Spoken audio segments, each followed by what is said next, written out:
Sí, doctor, se les Ok, escucha. perfecto, perfecto. Estaba yo en un poquito de eco. Muy bien, hola a todos. Mi nombre es René Guillón Custals. Muchos me conocen por ahí como el doctor Custals. Soy egresado de la Universidad Nacional Pedro Enríquez Ureña, UNPU, pero también fui estudiante de INTEC, o sea que fui víctima de muchas celebridades como el Chévere, Jimmy Barranco, que muchos de ustedes conocen, y y bueno, me dio básicamente las bases de bioquímica. Obviamente en ese entonces no quería saber de bioquímica, pero después me comenzó a interesar bastante. Yo fui una persona que inicié la medicina tarde. Siempre fue mi pasión, pero nunca quise aceptarlo. Entré en el área de fitness, duré muchísimo tiempo en el área de fitness y vi la necesidad de buscar más información. Yo soy una persona muy curiosa, me gusta investigar, me gusta leer mucho. Y bueno, decidí adentrarme en el área de medicina y me sorprendí porque me llamó más la atención de lo que pensaba en general, no solamente el área del fitness, aunque me apasiona mucho ese tema. O sea, lo que tiene que ver con ejercicio, lo que tiene que ver con entrenamiento, alimentación, suplementación, dopaje, soy fanático de eso, aunque me gusta mucho la medicina interna en general. Aquí ustedes pueden ver, soy fanático también del buen café y de la buena cerveza, especialmente a mí me gusta mucho esa Sam Adams, es una cerveza, o un grupo de cerveza, una compañía que está en Estados Unidos, en New England, así que ya ustedes saben, si pasan por allá, por Rhode Island, Massachusetts, pruébenla porque es deliciosa. También soy fanático de Hermanos a la Obra. Me lo estoy perdiendo ahora mismo, pero nada, lo voy a ver después, porque me interesa más la bioquímica y dar clases y brindar información. Así que, lamentablemente, el, vamos a ver si puedo poner este video que me dé un poquito de trabajo. Ok, creo que aquí va. Siempre a ponerlo, siempre, como dije, fui fanático del fitness. Me gusta llevar mi cuerpo al límite. Ahí estaba un poquito sobrepeso, estaba pesando algunas 200 y pico de libras. Me gusta experimentar, me gusta ver hasta dónde llega mi cuerpo y me gusta estudiar la ciencia que hay detrás de eso. Aquí estoy haciendo un deadlift, uno de mis movimientos favoritos. No me preguntes cuántas libras son, no son tantas como parece, lo que pasa es que esas pesas son de CrossFit y hacen mucho bulto. Pero había algunas 300, me parece, 300 libras.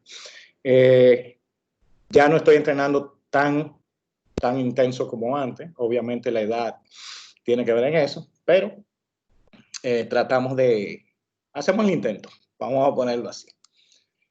Bien, entonces, para empezar este tema, el tema, aunque dice bioquímica del ejercicio, es un tema más vasto, es un tema que incluye lo que es la nutrición, la alimentación, el ejercicio, la bioquímica y la fisiología. Además, debo advertirles que esto es un tema bastante amplio y estoy tratando de sintetizarlo lo más posible para que quepa una charla y le dé lo más importante, que como bien dijo Natacha, que no sé, pero eso es una maña que tiene todo el mundo, que desde que nosotros entramos en medicina, nosotros tomando biología, la gente comienza a hacernos preguntas, en especial en el fitness. Si tú estás en el gimnasio, comienzas a preguntarte que cuántos son los carbohidratos que tienen que comer, que a qué hora me lo debo de comer y todo eso, como que uno es experto en nutrición, sin ellos saber que nosotros damos muy poca nutrición en la medicina al principio. Nada más sabemos lo básico. Entonces yo tengo un conglomerado de las cosas importantes que ustedes tienen que saber en este taller. Vamos a empezar por las calorías. ¿Ok? Las calorías, esto es algo que es muy simple y engañoso a la vez. ¿Ok? Las calorías no es más que una medida básica de energía. Básicamente, ¿qué cantidad de calor yo necesito para calentar un gramo de H2O de agua de 14.5 a 15.5 grados Celsius? Ahora bien, las calorías de los alimentos no son calorías, son kilocalorías. Por tanto, esta fórmula sería la cantidad de calor que se requiere para calentar 1000 gramos o 1 kilogramo de agua de 14.5 a 15.5 grados Celsius. Bien, esto es ofrecido a través de los sustratos para la producción de energía en el cuerpo. Esos sustratos son básicamente los macronutrientes. Son los carbohidratos, la proteína, la grasa y también incluimos ahí, aunque no hablamos mucho de ellos, los alcoholes. ¿Ok? ¿Qué pasa con las calorías? La absorción es variable y varía no solamente entre diferentes personas, sino que también varía en un solo individuo dependiendo de ciertas condiciones que tenga. Y eso es lo que lo hace difícil. A simple vista, el peso se controla básicamente mediante un balance calórico. O sea, si yo consumo más calorías de la que necesito, yo aumento de peso porque esa energía no se gasta, esa energía tiene que hacerse algo con ella. Y si yo no lo utilizo, se debe de guardar. Por tanto, yo lo acumulo en tejido graso y aumento de peso. Lo contrario, para la pérdida de peso, si yo tengo un balance calórico negativo, o sea, yo estoy ingiriendo menos de lo que yo estoy gastando, obviamente voy perdiendo peso poco a poco. O sea que este sistema consiste en calorías de entrada y de salida, pero no es tan sencillo y por muchas razones, señor. Y aquí es que vienen todas las confusiones. Aquí esto no se puede escribir en piedra porque hay muchas cosas que aún hoy día se están descubriendo. Bien, las calorías de entrada abarcan todas las calorías de origen líquido sólido que nosotros consumimos.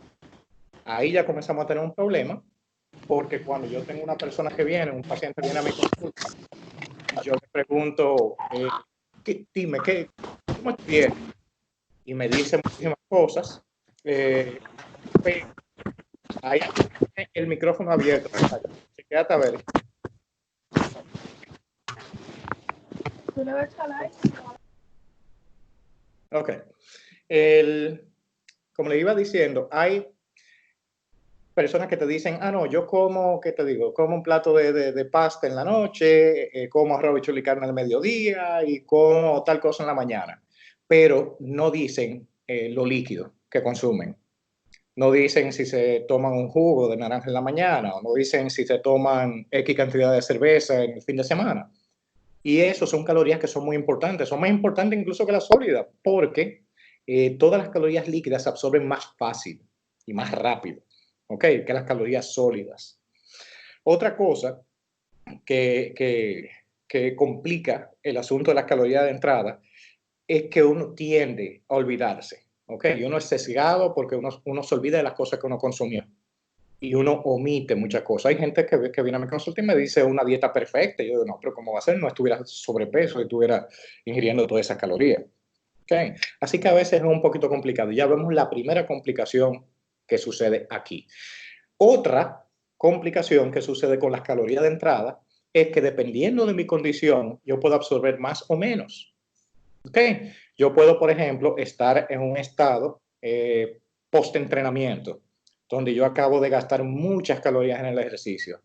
En este periodo yo voy a estar absorbiendo más calorías que de costumbre. ¿Ok? Sin embargo, si es todo lo contrario, yo voy a estar consumiendo menos calorías que de costumbre. Si yo tengo un paciente en sepsis, ese paciente va a tener un requerimiento calórico más alto de lo normal, porque consume más calorías. Y esas calorías van a entrar todas.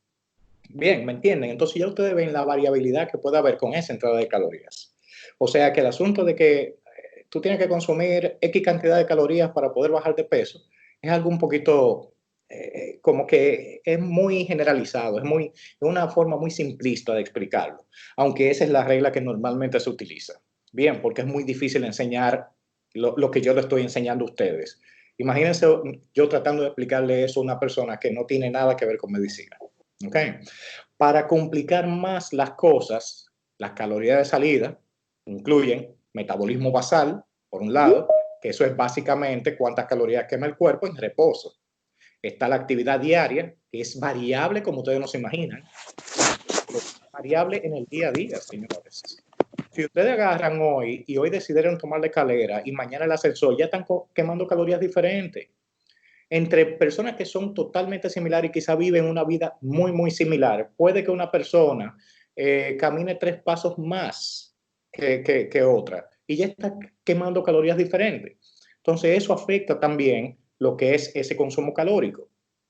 Hay también calorías eliminadas en las heces y en la orina, que la gente tampoco la toma en cuenta, pero eso también es variable dependiendo de, como dije anteriormente, de la condición del paciente en dicho momento. ¿Okay? Y tenemos las calorías usadas en el proceso digestivo, y le hago la aclaración de estas calorías porque esto ha sido un tema de moda. ¿Ok? De aquí fue que vino el asunto de la gente decir que tienes que comer varias veces al día para poder acelerar tu metabolismo, lo cual es una estupidez total. No se acelera tu metabolismo. En teoría sí, pero no como la gente piensa. ¿Ok? ¿En qué sentido se acelera? Bueno, cada vez que yo consumo cualquier alimento, piénsalo de esta forma. Cuando yo ingiero algo, el sistema digestivo tiene que trabajar. ¿Y de dónde saca las calorías para trabajar? ¿Ok? Obviamente, de algún sitio tiene que sacarla. Por tanto, uno descuenta esas calorías del alimento que está consumiendo. Ahora, si yo tengo un alimento que es más difícil de digerir, obviamente ese alimento va a requerir más calorías para el proceso digestivo, lo que quiere decir que al final la entrada neta de calorías van a ser menores. ¿Ok?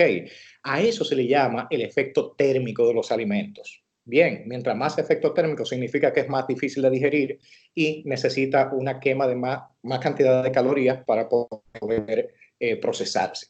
¿Qué sucede? Si yo lo veo desde ese punto de vista y digo, bueno, es cierto, cada vez que yo como, se acelera mi metabolismo. ¿Qué quiere decir? Que mi sistema digestivo se está activando y está utilizando calorías. Pero si lo pienso de la siguiente forma, pero ven acá, y si yo no como, no está entrando ninguna caloría. Por tanto, es como algo, ¿me entienden? Que se ha manipulado de una forma para hacer pensar a las personas que es más efectivo consumir varias comidas al día para la pérdida de peso, lo cual no es cierto. Al final tiene que ver con el consumo total de calorías. Bien, no importa cuántas veces al día uno no consuma alimentos. Ahora, esto no significa que esto no tenga utilidad. El comer varias veces al día nos permite darle combustible constantemente al cuerpo, y eso hace que nosotros tengamos un ánimo más equilibrado a través del día. Si nosotros comemos una sola vez al día, hacemos un pico grandísimo de insulina y ustedes saben que van a durar 3 horas que no van a poder ni siquiera concentrarse después de esa alimentación. ¿Ok? Entonces es mejor comer varias veces al día, pero no precisamente por esta causa de que se me va a acelerar el metabolismo. Bien, entonces, ¿cuáles son esos alimentos que son así, que tienen un efecto térmico mayor?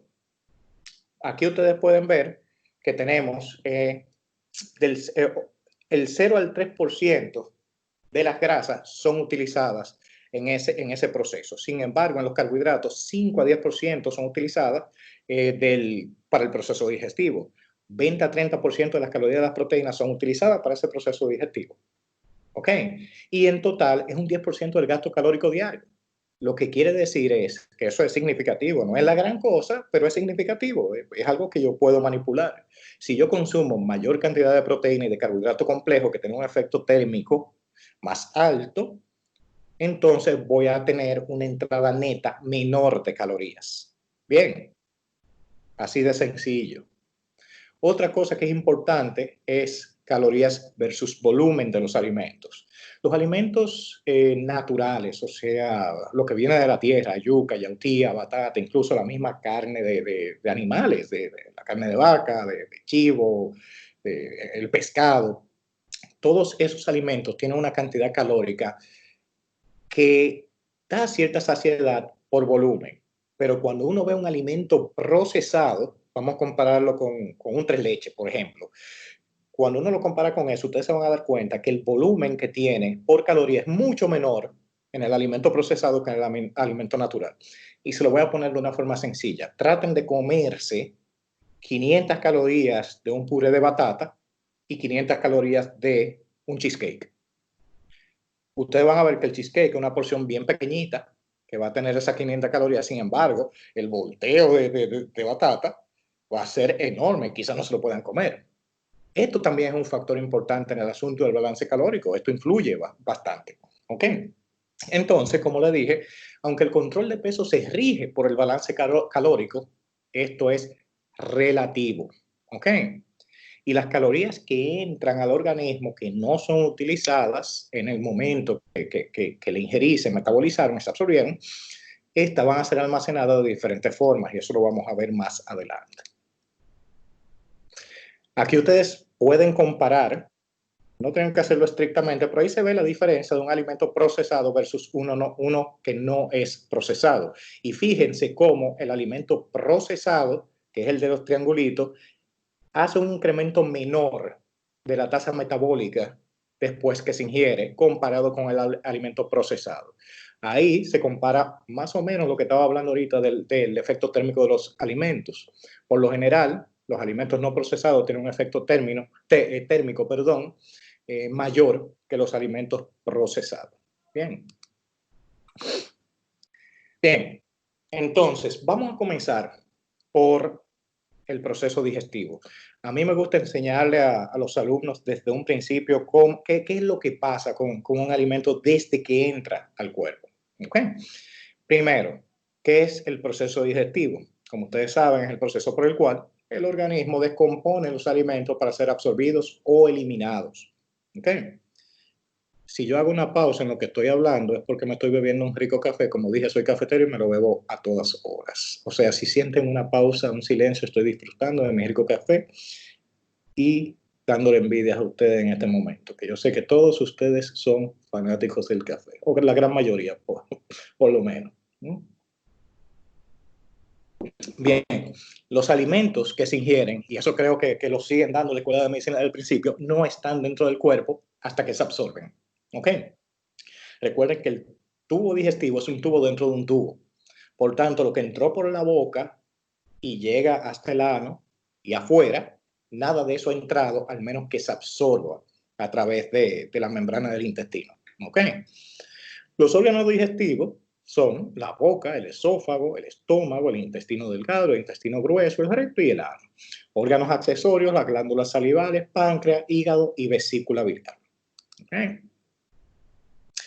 Bien, entonces aquí tenemos una gráfica. Eso yo se lo hago más a los estudiantes que no son de medicina para que entiendan el concepto. Esto yo sé que ustedes se lo saben de memoria. Simplemente lo voy a repasar bien rápido. El aparato digestivo procesa el alimento a través del tubo digestivo que consta de la boca, el esófago, el estómago, el intestino delgado, el intestino grueso. En la boca se da la masticación y la salivación. En el estómago se da parte de la digestión. En el intestino delgado continúa esa digestión y se da la absorción. Y finalmente en el grueso se forman las heces y se absorbe agua hasta que salen por el recto. Existen 3 macronutrientes que requieren digestión para ser absorbido y utilizado.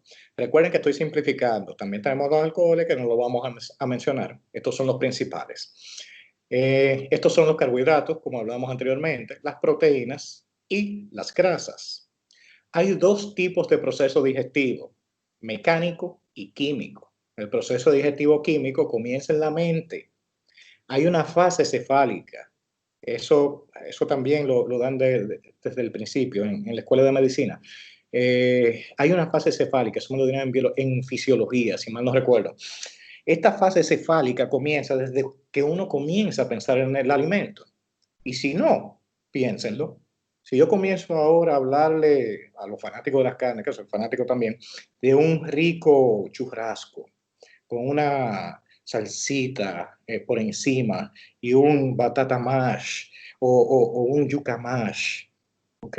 Y un buen vaso de cerveza, una copa de vino. Fíjense que, bueno, yo estoy salivando, me imagino que algunos de ustedes también, ¿ok? Esa es la fase cefálica, ¿ok? De la digestión, la fase mental. El cuerpo se está preparando para recibir el alimento. Incluso puede haber cierto estímulo de insulina, ¿ok? En la sangre. Hay pruebas, se han hecho pruebas en soldados del ejército y lo han dividido en 2 grupos. Le han dicho a un grupo que haga gárgaras con agua dulce y al otro grupo que se bebe el agua dulce y los picos de insulina son similares al principio. ¿Okay? Así que esa fase cefálica y la fase inicial de ingesta es muy importante para preparar el cuerpo, ¿okay? Para la digestión. El proceso digestivo mecánico, contrario a la creencia popular, se lo puse ahí para que lo tengan claro, muchos piensan que en la boca y no es así, es importante que sepan que es antes. porque desde cuando uno está cocinando el alimento, hasta cuando uno lo corta, si corta la carne en pedazos, si macera la carne, si le hago algún tipo de cocción especial, todo eso es una predigestión, ¿ok? No me estoy comiendo el alimento crudo. Entonces, mientras más lo cocino, mientras más lo manipulo, más, vamos a decir, más lo digiero antes de que entre incluso a la boca, ¿ok? Así que eso también influye en cómo el cuerpo va a absorber los alimentos que uno le dé. Y por eso es que a una persona que viene a mi consulta, yo le digo que al principio me quite los jugos, ¿ok? Ah, los jugos naturales, pero a mí me decían que eran muy buenos. Sí, son buenos los jugos naturales. El problema del jugo natural es que si uno lo compara, ¿cuántas naranjas uno se come, por ejemplo? No se puede comer uno o dos, pero ¿cuánto uno exprime para hacer un jugo? Uno se puede beber hasta 6 naranjas en un vaso de jugo y no tiene la fibra. Entonces, tienen que tomar en cuenta eso también a la hora de ustedes hacer las recomendaciones de lo que tiene que y no comer, ¿ok? Para uno tener una alimentación saludable. Aquí ustedes pueden ver las enzimas digestivas y el origen de cada uno. Vemos que las enzimas se van a producir a nivel de la glándula salival, en el estómago, el páncreas, el intestino delgado y en el hígado. Por ejemplo, en la glándula salival tenemos la alfa-amilasa, que el activador es el cloruro, tenemos que el sustrato es el almidón y el resultado va a ser dextrina y maltosa. Por tanto, la digestión química va a empezar en la boca, en este sentido, en el cuerpo. Tenemos en el estómago el pepsinógeno, la renina, que se activan con el HCl y estas van a trabajar sobre las proteínas y el caseinógeno, resultando polipéptidos y caseinato de calcio. En el páncreas, más abajo, y ahí vamos a unir el hígado, porque recuerden que salen todos juntos. Vamos a tener el tripsinógeno, quimiotripsinógeno, carboxipeptidasa, lipasa, amilasa, ribonucleasa y desoxirribonucleasa, y del hígado la bilis. Y se va a activar con la enteroquinasa o la tripsina o el cloruro. Esto va a actuar sobre las proteínas, los triglicéridos, almidones, ARN, ADN y en las grasas, ¿okay? Resultando en polipéptidos, monoglicéridos, dextrina, maltosa, nucleótidos y grasas emulsionadas. También tenemos en el mismo intestino delgado la enteroquinasa, la aminopeptidasa, polipeptidasa, dipeptidasa, maltasa, sacarasa y lactasa.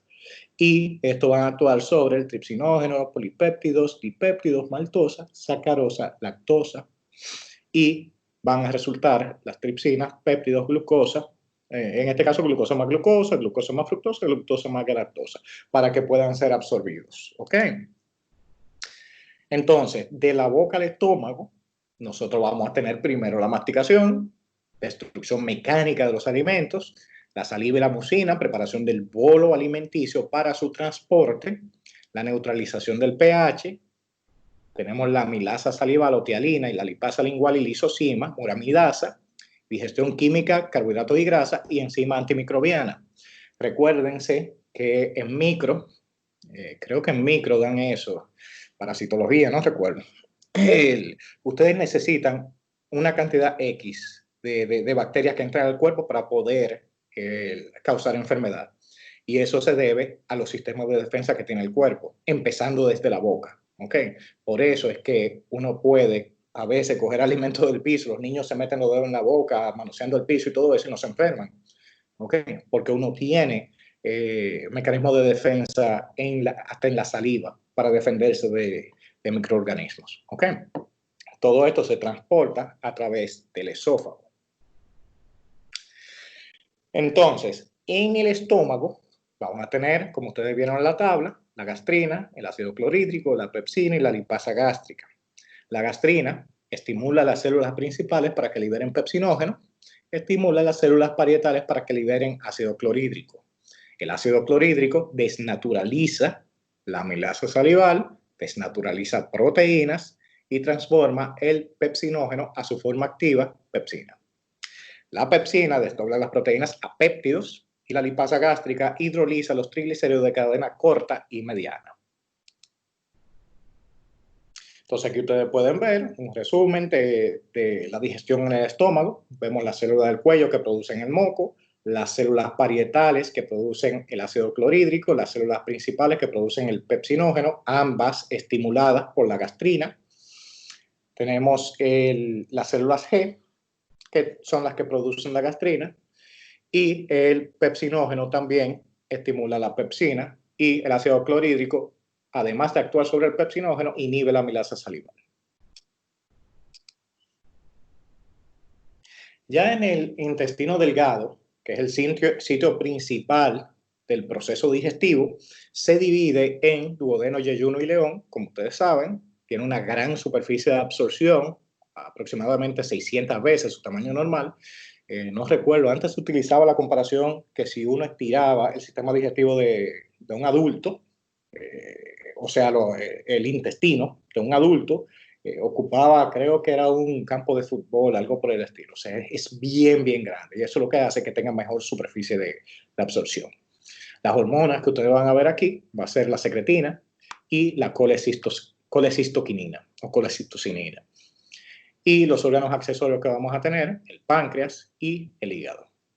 Que recuérdense, pregunta de examen, ¿dónde desembocan? En la ampolla de Vatel. Bien, tenemos el páncreas.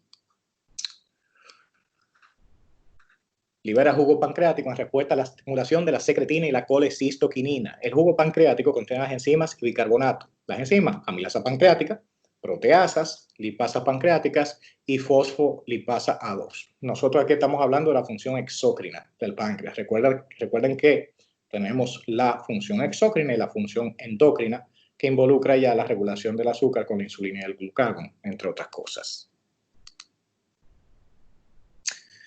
El hígado es el órgano interno más grande y metabólicamente activo. Es fascinante. Como decían por ahí en la farmacia o el laboratorio del cuerpo, está compuesto por hepatocitos y células hito. La función digestiva principal es la producción de bilis, que es almacenada en la vesícula biliar.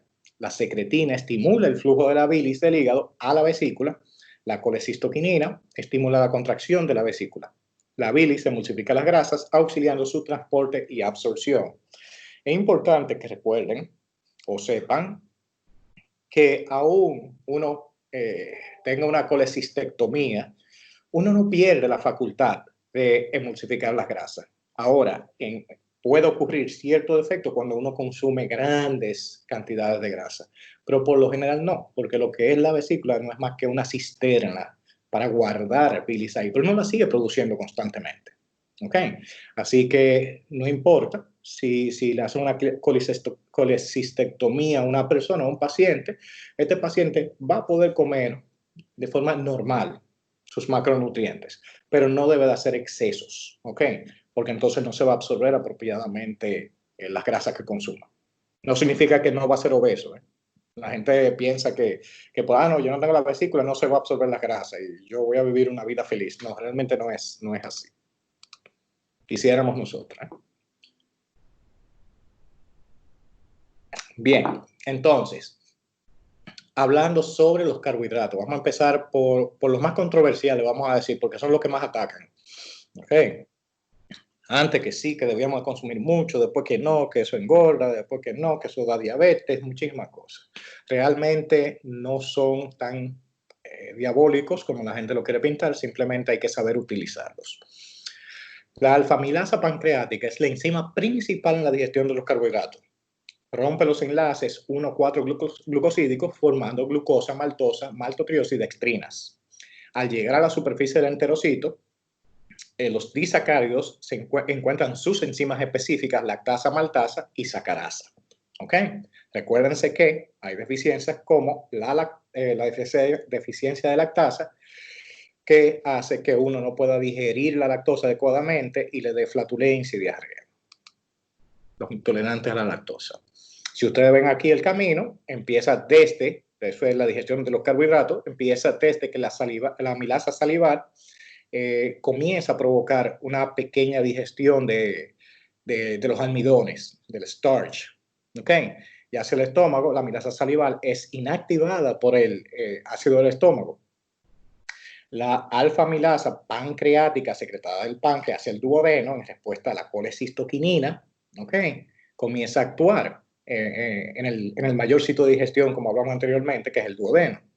Y finalmente, en el borde y cepillo de los enterocitos, los disacáridos comienzan a actuar sobre las disacaridasas, perdón, comienzan a actuar sobre los disacáridos para producir monosacáridos y que estos puedan ser absorbidos. ¿Ok?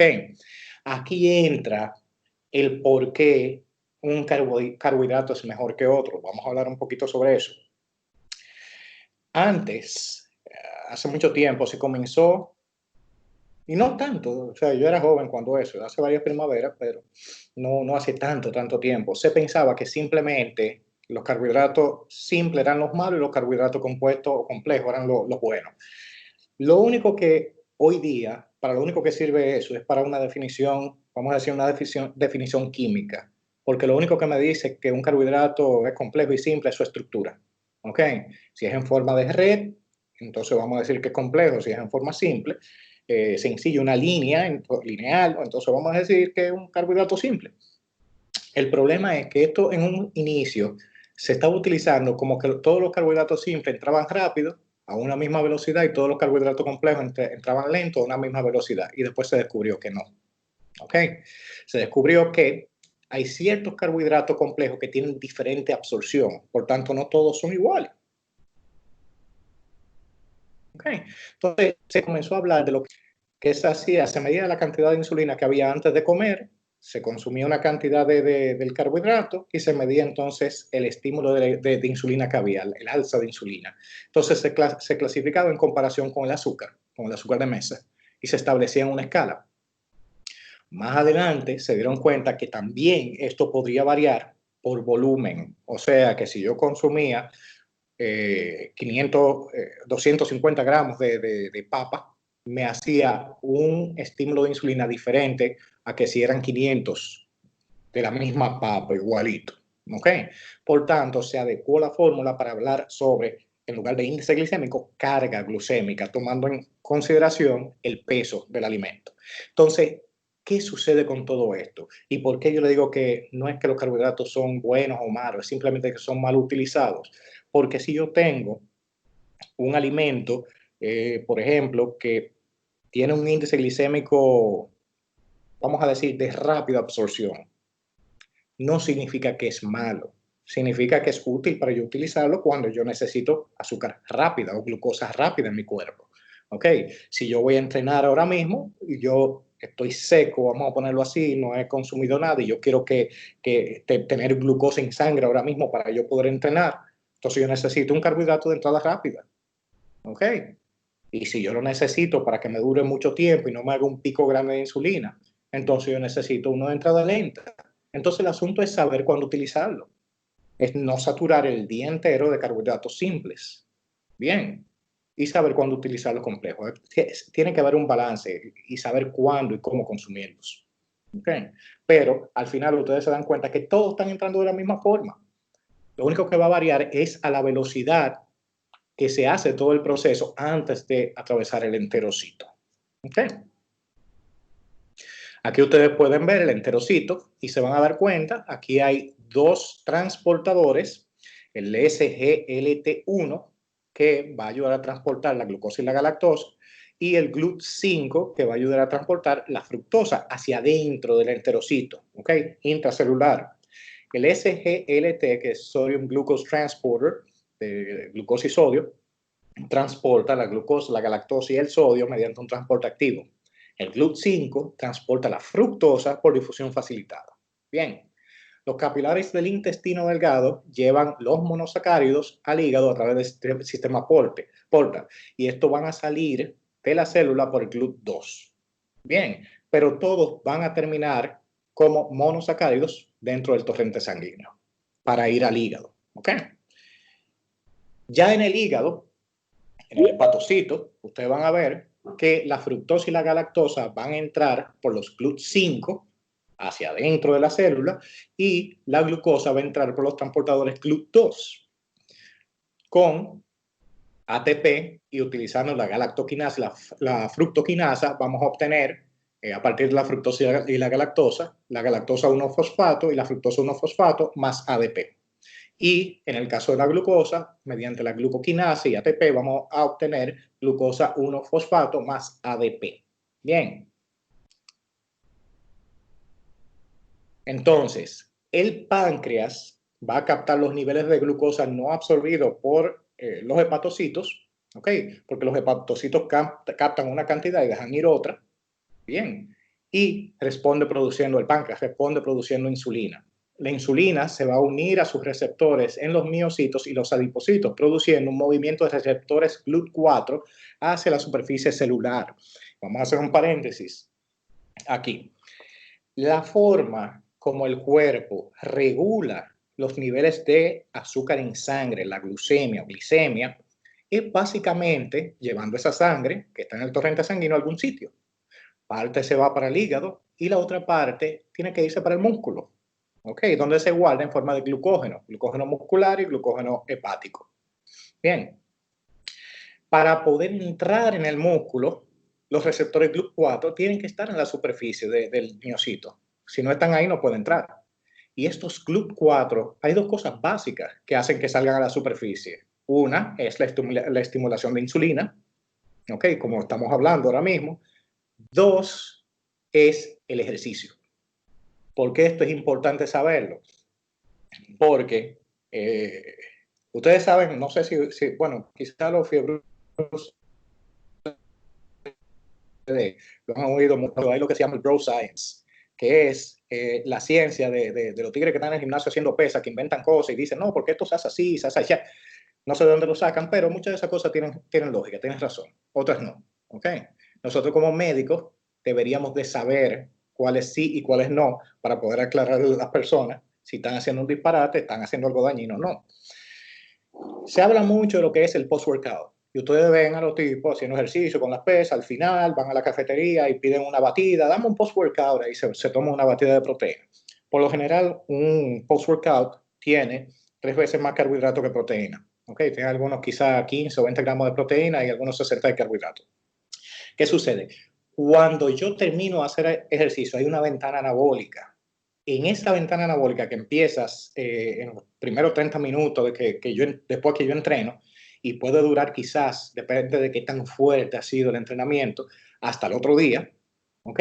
En ese periodo, estos receptores, estos canales, estos transportadores, los GLUT4, salen a la superficie del adipocito y hacen que el músculo capte todo lo que está entrando.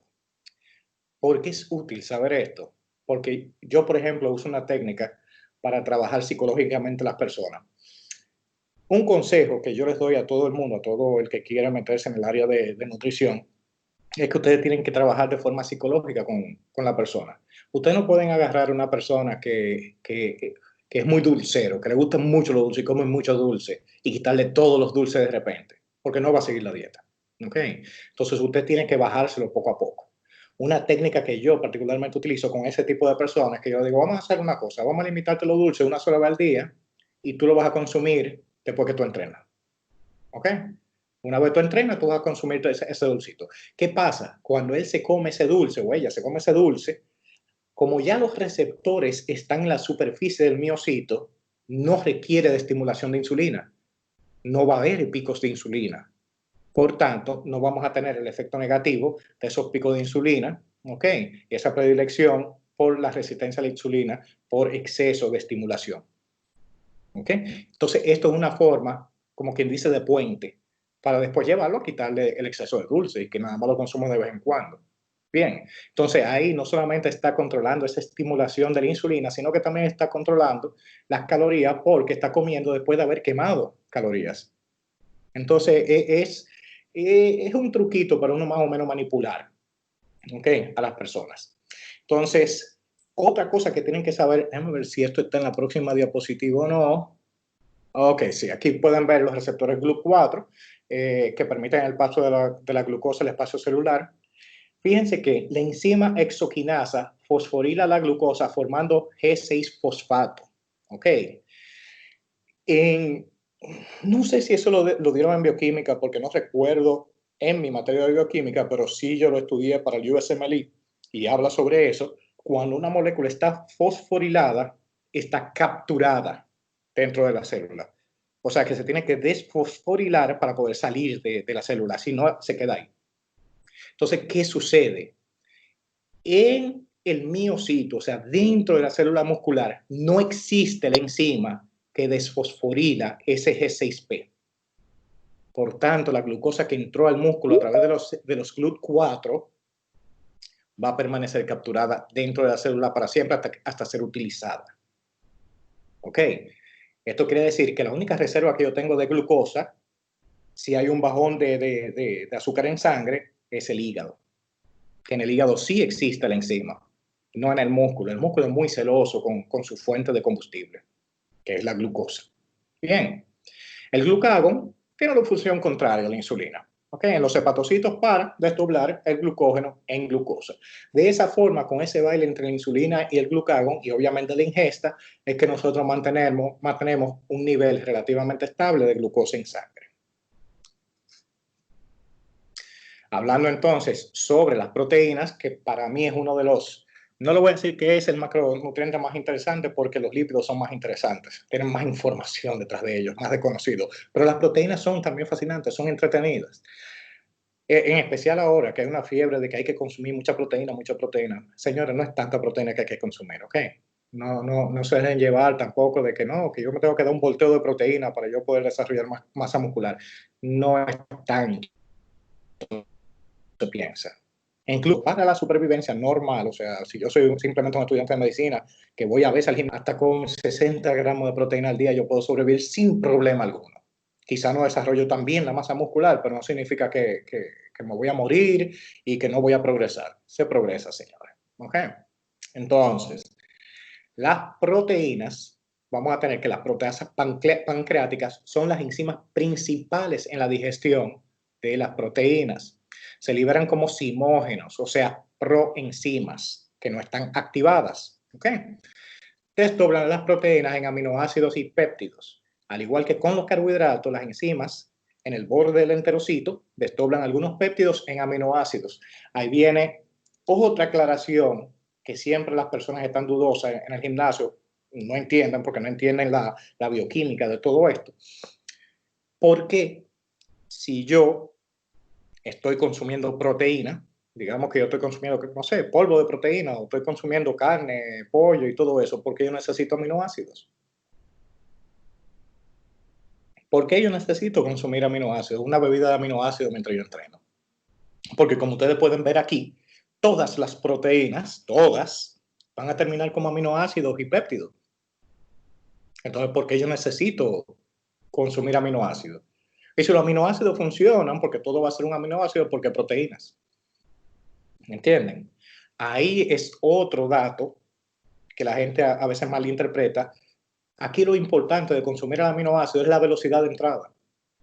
Si yo consumo un aminoácido, me lo estoy bebiendo, me estoy entrenando, como ya está predigerido, esa proteína está predigerida porque está fraccionada en aminoácidos, va a entrar más rápido al sistema y puede ser utilizado como protector de la masa muscular porque el cuerpo, en lugar de utilizar los aminoácidos provenientes de la masa muscular, lo va a utilizar de los que yo lo estoy brindando. ¿Okay? Entonces protegen la masa muscular y ayudan, por tanto, al anabolismo, al crecimiento, al desarrollo de la masa muscular. Bien, pero no tienen ninguna diferencia. Al igual también, ahí es bueno que entiendan el asunto de la combinación de los aminoácidos. Recuerden que las proteínas no son más que el grupo de aminoácidos que son esenciales recuerden que hay aminoácidos esenciales y no esenciales. Los no esenciales uno lo produce. ¿Ok? Los esenciales uno tiene que ingerirlo en los alimentos. Entonces, ¿qué es una proteína? Un conjunto de todos los aminoácidos esenciales. Ya, punto. Eso es lo que es. En las carnes tenemos todos los aminoácidos esenciales. Pero ¿qué pasa? Como decía Jimmy Barranco, eso nunca se me olvida, de bioquímica, él decía, si usted agarra el arroz con un carbohidrato y lo mezcla con las habichuelas, los aminoácidos que están en el arroz y los aminoácidos que están en las habichuelas juntos forman proteínas completas. Y por eso es que un vegetariano, por ejemplo, un vegan, si hace combinaciones adecuadas de aminoácidos, no va a tener deficiencia en los aminoácidos, va a tener un buen consumo de proteína. No tan bueno, obviamente, como la biodisponibilidad que tienen las carnes, pero puede sobrevivir sin problema y prosperar. Y lo hace de esa forma, manipulando los aminoácidos para poder consumir lo que necesita. Bien. Esto es un gráfico igual que el anterior de los carbohidratos, pero para las proteínas, como pueden ver, aquí tenemos la gastrina, que es estimulada por el ácido clorhídrico y el pepsinógeno, que estimula, perdón, el ácido clorhídrico y el pepsinógeno, esa secreción, activa la pepsina que comienza a digerir los polipéptidos. Las proteasas son activadas por la intropeptidasa o la tripsina, donde es el mayor sitio de digestión. ¿Ok? Las proteasas son liberadas del páncreas en respuesta a la colecistoquinina en el duodeno, y en el borde cepillo del enterocito las peptidasas van a romper los péptidos en aminoácidos individuales o pequeños péptidos. Y estos son los que van a ser absorbidos. Aquí pueden ver, así mismo como vimos anteriormente, el enterocito, pero vamos a ver que hay canales diferentes, obviamente, que la glucosa. Hay canales de transporte de aminoácidos en general, de los diferentes aminoácidos, y están unos transportadores que se llaman PEPT1, que son para dipéptidos y tripéptidos. Una vez adentro de las células, son convertidos todos en aminoácidos y entran al torrente sanguíneo en forma de aminoácidos individuales. Los aminoácidos libres se transportan mediante como transportadores específicos. Los péptidos se transportan por otros receptores, los PEPT1. Dentro de los enterocitos, las peptidasas desdoblan los péptidos y solo los aminoácidos libres entran a la circulación para ser llevados también al hígado por el sistema portal.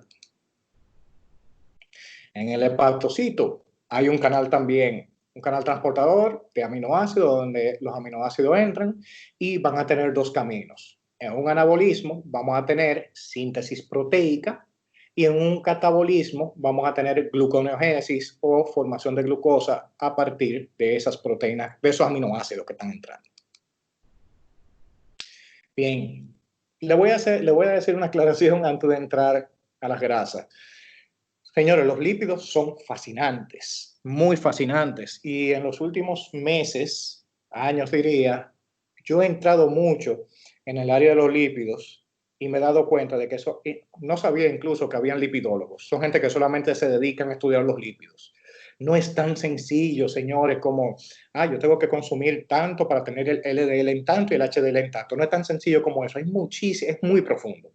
Así que no me hagan demasiado esfuerzo en tratar de entenderlo a fondo, porque a menos que ustedes se dediquen a esto, no tienen que saberlo. ¿Ok? Pero a grosso modo, a nivel básico, en cuanto a las grasas, existen enzimas específicas para la degradación del triglicéridos, fosfolípidos y ésteres de colesterol. La lipasa pancreática actúa en los ácidos grasos de la posición 1 y 3, quedando un 2 monoglicéridos y 2 ácidos grasos libres. La fosfolipasa A2 actúa en el segundo ácido graso de los fosfolípidos, resultando lisodecitina y un ácido graso. La colesterol esterasa degrada los ésteres de colesterol en colesterol y un ácido graso libre, y los dos monoglicéridos y los ácidos grasos libres forman micelas con la bilis, lisodecitina y colesterol para ser absorbidos por los enterocitos. Aquí el mismo gráfico que vimos anteriormente, el colesterol esterasa y fosfolipasa A2 son liberados del páncreas en respuesta a la colecistoquinina hacia el duodeno.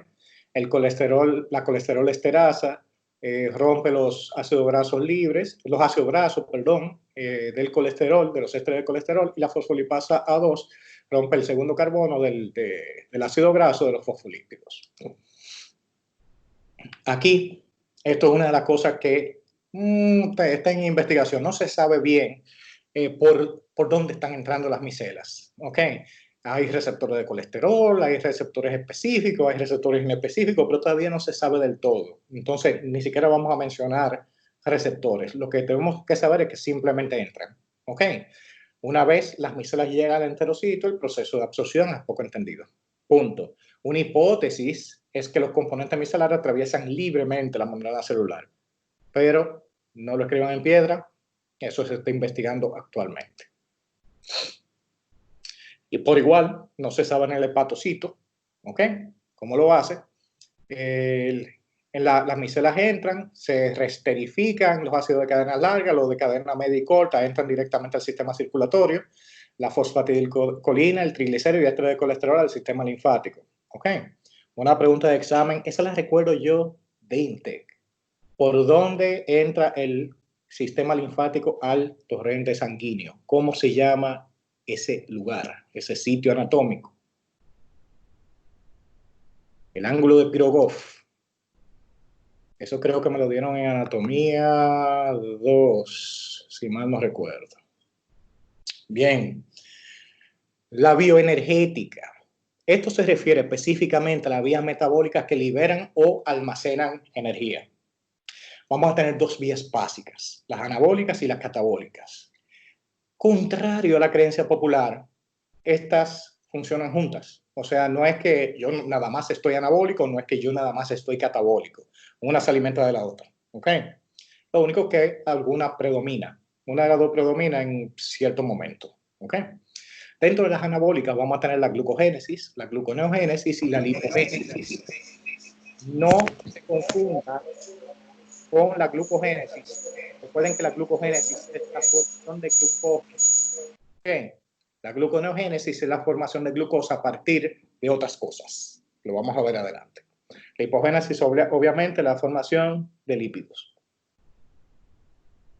Las vías catabólicas, tenemos la glucólisis, la beta-oxidación de los lípidos y la proteólisis de las proteínas. En el catabolismo, cuando los niveles de energía están en déficit en el organismo, se enfoca la producción de la misma a través del catabolismo. La molécula energética por excelencia, señores, es el ATP. Para formar el ATP, nosotros usamos entonces los macronutrientes, principalmente la glucosa. Vamos a hacer esa aclaración del ATP. Originalmente, esta es la moneda energética. ¿Ok? El ATP es un adenosín con 3 fosfatos, 3 moléculas de fosfato, y el último fosfato, como dice adenosín trifosfato, son 3 fosfatos. El último fosfato tiene un enlace de alta energía. Cuando esto se desprende, se desfosforila, vamos a tener una explosión de energía y esa es la energía que nosotros utilizamos para los diferentes procesos celulares. El ADP que queda también se le puede retirar uno de los fósforos, el último fosfato, perdón, y va a quedar AMP más el fosfato libre. ¿Qué sucede? La cantidad de energía que se puede producir solamente por ATP es muy corta, muy poca, segundos, porque no tenemos suficiente ATP. Entonces, ¿qué mecanismo nosotros utilizamos? Utilizamos el reciclaje de ATP, o sea, un proceso por el cual yo voy a traer el fosfato que quedó libre y el ADP y yo lo voy a unir. ¿Cómo se hace esto? Mediante la creatina. ¿Ok? Esa misma creatina que ustedes consumen en el gimnasio, esa misma creatina es para esto. Y vamos a ver la aplicación, la correlación que hay. La creatina lo que hace es que captura el fosfato libre y se lo trae al ADP para que forme de nuevo ATP y exista más ATP. Por tanto, el yo tener mayor cantidad de creatina en el cuerpo, lo que hace es que me da una mayor reserva de reciclaje de ATP. Por tanto, yo voy a tener dos caminos si yo consumo creatina, si me suplemento con creatina. O levanto más peso, o puedo hacer quizás 1 o 2 repeticiones más. O sea, puedo levantar por 1 o 2 segundos más. ¿Ok? Eso se va a reflejar obviamente en una mejor construcción muscular, porque si yo puedo levantar más peso, voy a destruir más músculo y ese músculo se va a anabolizar posteriormente con la alimentación y el descanso. Y por eso funciona. Y señores, de verdad, en la industria del fitness ustedes van a ver muchas cosas engañosas, hay cosas que uno no sabe si funciona, hay cosas que sí. Esta es una de las que sí funciona y tiene muchos estudios que la respaldan. Lo que es esto y la glutamina, sabemos que funciona. Bien, léanse sus artículos de investigación de la creatina y ustedes se van a dar cuenta. Es muy, muy buena la creatina y ya se ha determinado que es segura y se puede usar de forma continua, ya no hay que ciclarla. Yo la ciclo, pero la ciclo porque quiero, o sea, por costumbre, pero realmente no hay que hacerlo y no hay que hacer carga como se pensaba antes, que tenía que consumir, no sé, 30 gramos de creatina al inicio por una semana, eso es un truco mercadológico, no hay que hacer eso, ¿ok? Entonces, Ustedes preguntarán ahora, ok, entonces yo tengo el ATP que me dura 2 o 3 segundos, pero ¿y entonces cómo yo puedo durar más tiempo cargando pesas? Porque yo puedo hacer 12 repeticiones con una pesa pesada. Aquí es que entran los otros sistemas para poder reciclar ese ATP. Ya yo tengo el ATP y tengo el sistema de fosfato, de fosfocreatina, perdón, para reciclar más ATP. Ahora entra el sistema de glucosa. La glucosa también puede ayudar a la creación de más ATP, como vamos a ver más adelante aquí. Entonces ahí se crea más ATP. Y una vez se gasta la glucosa, como obviamente se va a gastar, nosotros tenemos otros sistemas que van a auxiliar también, como la gluconeogénesis, para la producción de más ATP todavía. ¿Ok? No le voy a decir que de forma infinita, porque en algún momento no se muere, pero podemos extender bastante la utilización de ese ATP y podemos vivir muchos años produciendo energía sin problema alguno. ¿Ok? Siempre y cuando nos alimentemos. Hay 3 estadios catabólicos básicos: la glucólisis, betoxidación y catabolismo de aminoácidos. Estadio 1, el estadio 2, el ciclo de Krebs, y finalmente el transporte de electrones y síntesis de ATP. Yo sé que muchos de ustedes, como dicen los gringos, cringed cuando yo mencioné el ciclo de Krebs. Para todo estudiante de medicina, el ciclo de Krebs es algo, ¿cómo lo digo? Yo recuerdo, de verdad recuerdo claramente haberme examinado en el segundo piso del edificio de la Evangelina. En el segundo piso creo que era que estaba el aula de bioquímica, y recuerdo el examen de Jimmy Barranco con el ciclo de Krebs, donde le faltaban todas las enzimas, todos los sustratos, y uno tenía que llenarlo en el examen. Eso fue una pesadilla y me fue sumamente mal en ese examen porque detestaba el ciclo de Krebs. Buena noticia para ustedes: al menos que ustedes se dediquen a bioquímica, no tienen que memorizárselo, tienen que entender cómo funciona y qué resulta de él, pero realmente no tienen que memorizarse todo. ¿Ok? Y algo que como que la gente no le da mucha mente, pero es lo más importante de la producción de energía: el transporte de electrones dentro de la mitocondria y la síntesis de ATP. Okay. Vamos a hablar brevemente de todo eso. Bien, la glucólisis, ustedes se fijan aquí, es el desdoble que comienza, el desdoble, la glucosa que comienza desde glucosa, como pueden ver ahí, 6-fosforilo, glucosa 6-fosfato, fructosa 6-fosfato, gliceraldehído 3-fosfato, 1,3-difosfoglicerato, 3-fosfoglicerato, 2-fosfoglicerato, fosfonol piruvato y finalmente piruvato, que puede o convertirse en oxaloacetato o en lactato. También los aminoácidos glucogénicos, que no son todos, se pueden convertir en oxaloacetato. Se producen 2 moléculas de ATP por cada molécula de glucosa, pero esto es nada. O sea, esto realmente es muy, muy poco.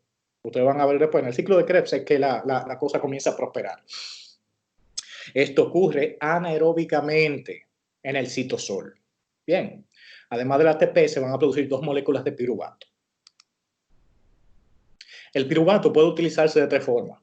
Anaeróbicamente se va a convertir en lactato y se dirige al hígado.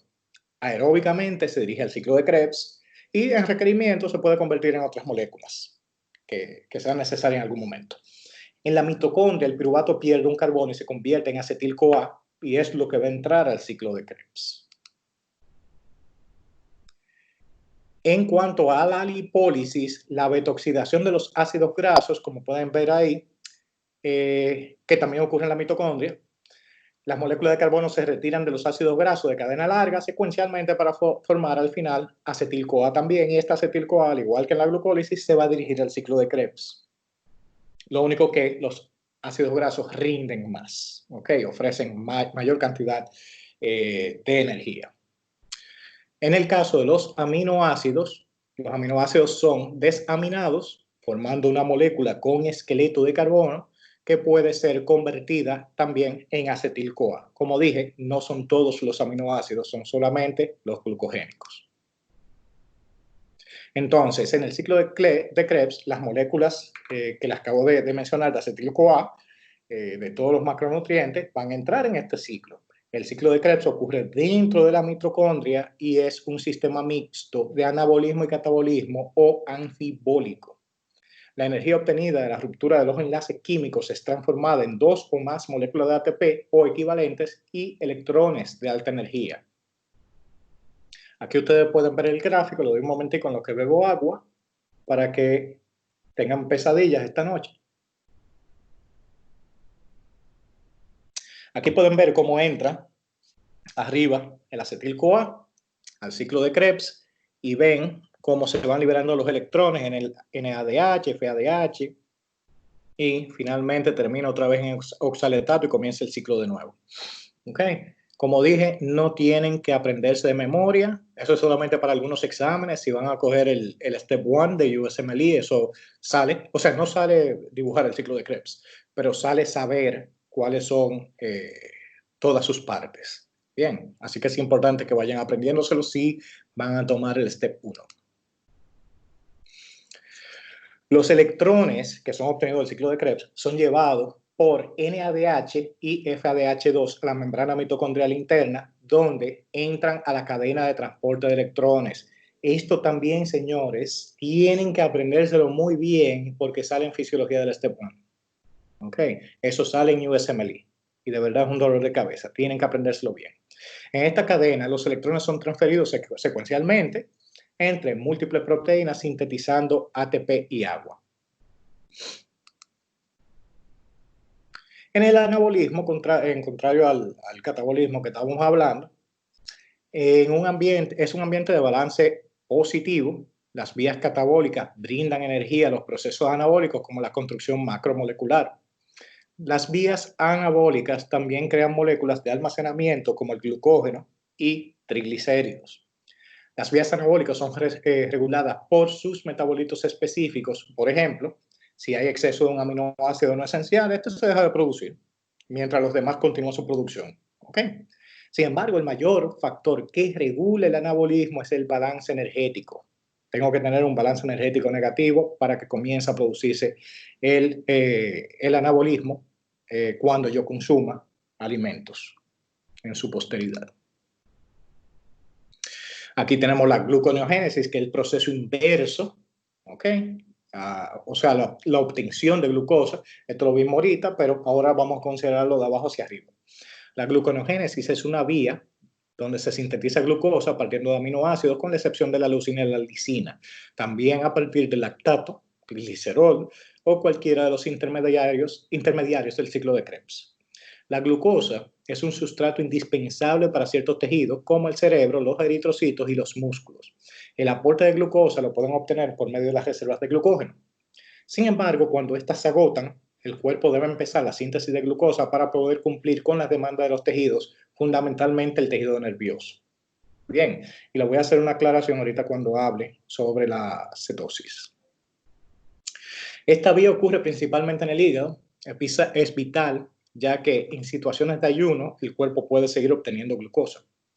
La activación o no de la vía está ligada con la alimentación del organismo. Los animales que consumen dietas elevadas en hidrato de carbono presentan tasas gluconogénicas bajas porque no es necesario, están ofreciendo al cuerpo los carbohidratos que necesita, mientras que las dietas pobres en glucosa requieren de una actividad gluconeogénica significativa. En el caso de la cetosis, esto se ha puesto mucho de moda con las dietas keto, ¿ok? Desde Atkins se estaba trabajando con la cetosis. Para los que no saben, esto se estaba utilizando a principios del siglo pasado para el tratamiento de epilepsia, la epilepsia que no cedía a medicamentos y tenía resultados muy, muy buenos.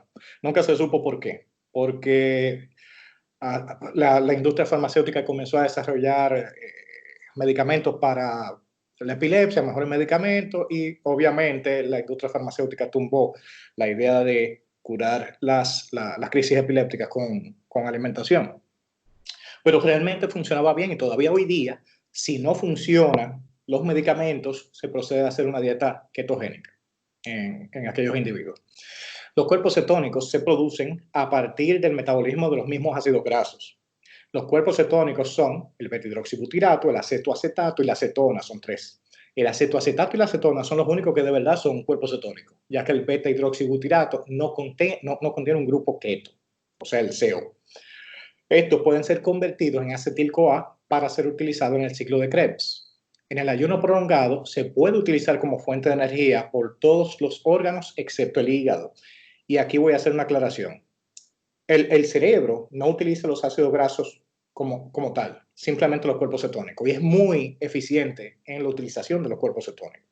Pero hay una sola cosa que no utiliza los cuerpos cetónicos, no utiliza la grasa y solamente depende de glucosa y reserva la mínima cantidad que queda de glucosa a través de la gluconogénesis, la utiliza para sí. Y estos son los glóbulos rojos. Los glóbulos rojos no tienen otro sistema, simplemente utilizan glucosa. ¿Ok? Y estos son los únicos, a partir obviamente del hígado que no utiliza. Bien, aquí ustedes ven la gráfica, no tienen tampoco que aprenderse la gráfica completa, pero sepan que hay tres cuerpos cetónicos, tres que son los principales, la acetona, acetoacetato y el beta-hidroxibutirato. No comparen la cetosis de dieta con la cetosis de diabetes. No es lo mismo. Lo que mata en una cetosis diabética es otra cosa. ¿Ok? No tiene nada que ver con este tipo de cetosis. O sea que esto no es dañino realmente. Bien, esto es un proceso, no lo voy a decir que esto funciona para todo el mundo, porque no todo el mundo está dispuesto a hacerlo. Y hay que ser muy estricto con el consumo de los pocos carbohidratos que uno consume. Sí les voy a decir, yo tuve una experiencia, como lo dije al principio, a mí me gusta experimentar todo lo que yo estudio, lo que leo. Yo hice un ayuno de 7 días, no, 6 días, agua solamente. Al principio bebía café sin azúcar y agua, y después dejé el café y solamente bebía agua. Y yo hice cetosis tardía, yo hice cetosis como al cuarto día. Y honestamente, mi aliento era insoportable para mí. No era que era un mal aliento, era que me sabía acetona en la boca. Acetona pura, o sea, acetona de esa que uno usa para quitarse el esmalte de las uñas. No uno, o sea, ustedes, las mujeres, no todos, algunos. Y de verdad es sumamente incómodo. Y nada, terminé simplemente mi ayuno y nada, y como normal, como mi carbohidrato y todas mis cosas. No me gusta la sensación de ese sabor, de esa respiración acetona en el aliento. Pero no hay que hacer un ayuno total, ¿ok? Pueden hacer otro tipo de ayuno intermitente, incluso pueden hacer simplemente la dieta cetogénica, que es una dieta muy, muy baja en carbohidratos, moderada en proteína y alta en grasas. ¿Ok? Cuando se habla de baja en carbohidratos, menos de 50 gramos de carbohidratos al día. Pero lo mejor es medirlo. Por los cuerpos cetónicos en orina, ustedes compran unas tirillas que miden los cuerpos cetónicos y ahí ustedes se dan cuenta cuando orinan si están haciendo cetosis o no. Entonces aquí ustedes ven un cuadro de más o menos cómo funciona lo que yo les estaba diciendo ahorita. Si ustedes, o sea, la fuente de energía de ATP es un sistema anaeróbico y solamente va a durar de unos 4 segundos. El ATP más la fosfocreatina, recuérdense que así es que se recicla el ATP, va a durar de 4 a 10 segundos y también es un sistema anaeróbico. Si yo quiero más energía de ahí, entonces voy a utilizar ATP, fosfocreatina y glucógeno muscular, ¿ok? Hasta que se acabe. Después voy a utilizar también, si ya el esfuerzo es de 45 a 120 segundos, es un sistema anaeróbico y láctico, entrando al sistema láctico, y vamos a utilizar glucógeno muscular. Si el esfuerzo es de 120 a 240 segundos, es un sistema mixto, anaeróbico y aeróbico. El glucógeno muscular se utiliza y también el ácido láctico. Recuerden que el ácido láctico es un combustible, no es solamente algo que quema los músculos y que cansa. ¿Ok? El mismo ácido láctico se utiliza como fuente de combustible. Y si el esfuerzo va a durar de 240 a 600 segundos, ya entra en un sistema aeróbico, obviamente con menos intensidad que si yo estuviese trabajando en un sistema anaeróbico. Y aquí ya se usa glucógeno muscular y ácidos grasos. Bien, es importante indicarlo aquí, déjame ver si yo lo tengo. No, está bien. Es importante yo indicar aquí el asunto de los... déjame ponerlo hacia atrás. Ok, es muy importante indicar aquí, lo iba a incluir, pero decidí no complicarle mucho la vida a ustedes, pero es importante, se lo voy a decir verbal, se lo voy a decir, a explicarlo bien breve, y es la fisiología de la inanición. Muchas personas piensan que si yo dejo de comer por 3 horas, yo voy a entrar en un ambiente catabólico, voy a perder toda mi masa muscular. Eso no es cierto, señores. ¿Ok? Hay gráficas que presentan, si ustedes buscan ¿cómo fue? Creo que fisiopatología de la inanición o starvation physiology. Aparecen las gráficas que explican cómo en un inicio hay consumo de glucosa hasta que se acaba incluso el glucógeno, y luego se consume un poco de proteína y al final la proteína decae y se deja de utilizar proteína y se comienza a utilizar, o aminoácidos, y se comienza a utilizar mayormente grasas. ¿Ok? O sea que no es tan drástica la pérdida de aminoácidos que uno tiene cuando uno deja de comer. Y estamos hablando de días. O sea que el hecho de que uno deje de comer algunas horas en el día no va a causar un catabolismo muy drástico. Incluso comiendo una sola vez al día, no es que se va a... Siempre y cuando uno consume la cantidad de proteínas, carbohidratos y grasa que uno necesita, uno no va a tener ese catabolismo excesivo. ¿Ok? Entonces creo que aquí llegamos hacia el final. Si tienen alguna pregunta ahora, la pueden hacer.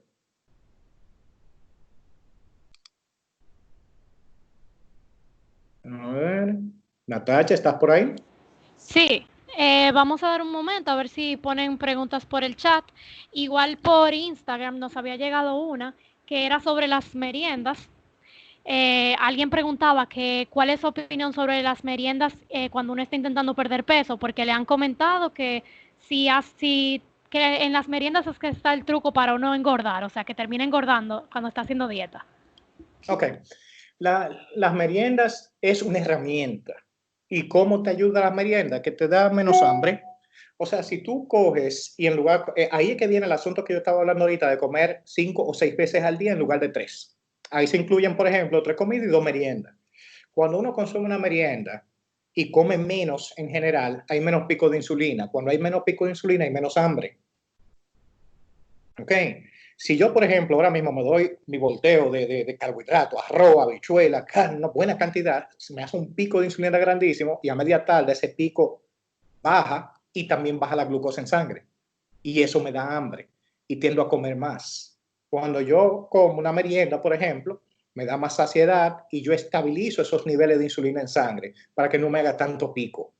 Pero la realidad no es que tiene algo mágico, es simplemente que ayuda a algunas personas y no a todos. Por ejemplo, y yo sé que muchos de ustedes son igual que yo en ese sentido, cuando yo estaba en mis rotaciones de quirúrgica, yo entraba en un quirófano, yo cuando eso era, yo era fumador, fumé muchísimo tiempo y por suerte dejé eso.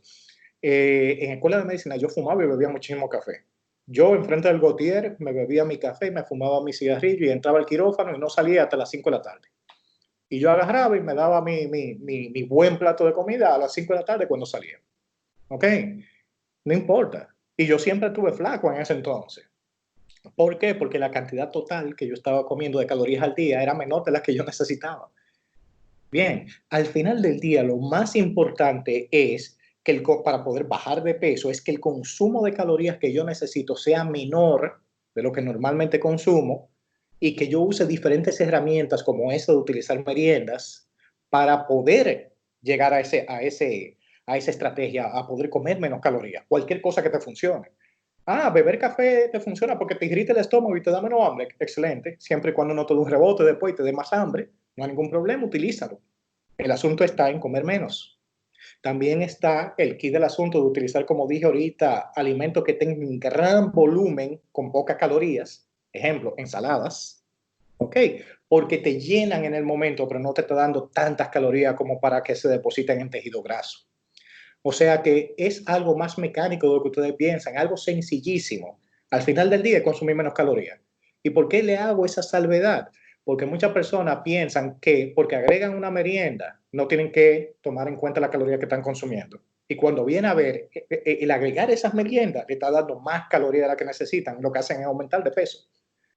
¿Entienden? Incluso si yo voy a poner a una persona a aumentar de peso que, por ejemplo, quiere ganar masa muscular, yo le pongo merienda también. O sea que eso es una manipulación para obtener lo que ustedes quieran obtener. Ok, excelente, gracias. Hay varias otras preguntas. Primero, pregunta por aquí, ¿qué piensas sobre el ayuno intermitente? Me fascina el ayuno intermitente. Hay diferentes técnicas de ayuno intermitente. Hay, por ejemplo, dependiendo de a qué tú te dediques, si tú eres una persona que hace ejercicio, te conviene lo que se llama el Eat, Stop, Eat, que uno básicamente deja de comer por X cantidad de horas y rompe el ayuno justo antes de entrenar o después de entrenar. ¿Ok? Y son muy, muy, muy buenas. Bueno, le voy a ser honesto, cuando yo hice cuando hice el ayuno que le estaba hablando, que hice el ayuno de 6 días, yo había hecho 3 semanas de ayuno intermitente comiendo one meal a day. Ese se llama el protocolo OMAD, que uno come una sola vez al día. ¿Ok? Todas las calorías que uno va a consumir, las consume en una sola comida. Hay otros protocolos que, por ejemplo, que es comer en 2 horas o comer en 4 horas del día. La mía fue el OMAD.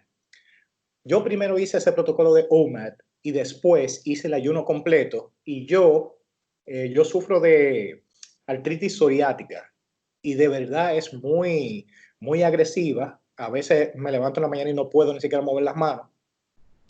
Y cuando yo hice ese tipo de dieta, se me fue todo. Increíble, o sea, me bajó la inflamación, todo. Una cosa del otro mundo, me sorprendí. Tiene su utilidad, funciona, ¿ok? Lo que sí, ustedes tienen que ser muy rigurosos con lo que consumen. Tienen que ser, no es que one meal a day y voy a irme como McDonald's, ¿entienden? O sea, traten de comer lo más saludable posible y metan las calorías que ustedes necesitan y el balance de macronutrientes que ustedes necesitan en el horario específico.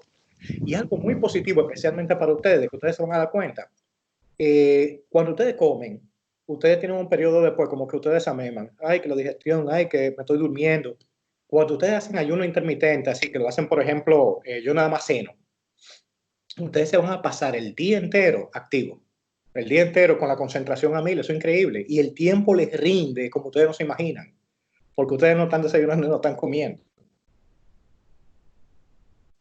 Pero la de que ustedes tienen una de las cosas que me pasó a mí fue por terco, honestamente, porque no lo tomé en cuenta y debí de tomarlo en cuenta porque lo sabía, es que a mí me bajó mucho el magnesio, porque hay que suplementarlo adecuadamente. Como uno no está comiendo igual, uno comienza a tener una deficiencia crónica de magnesio.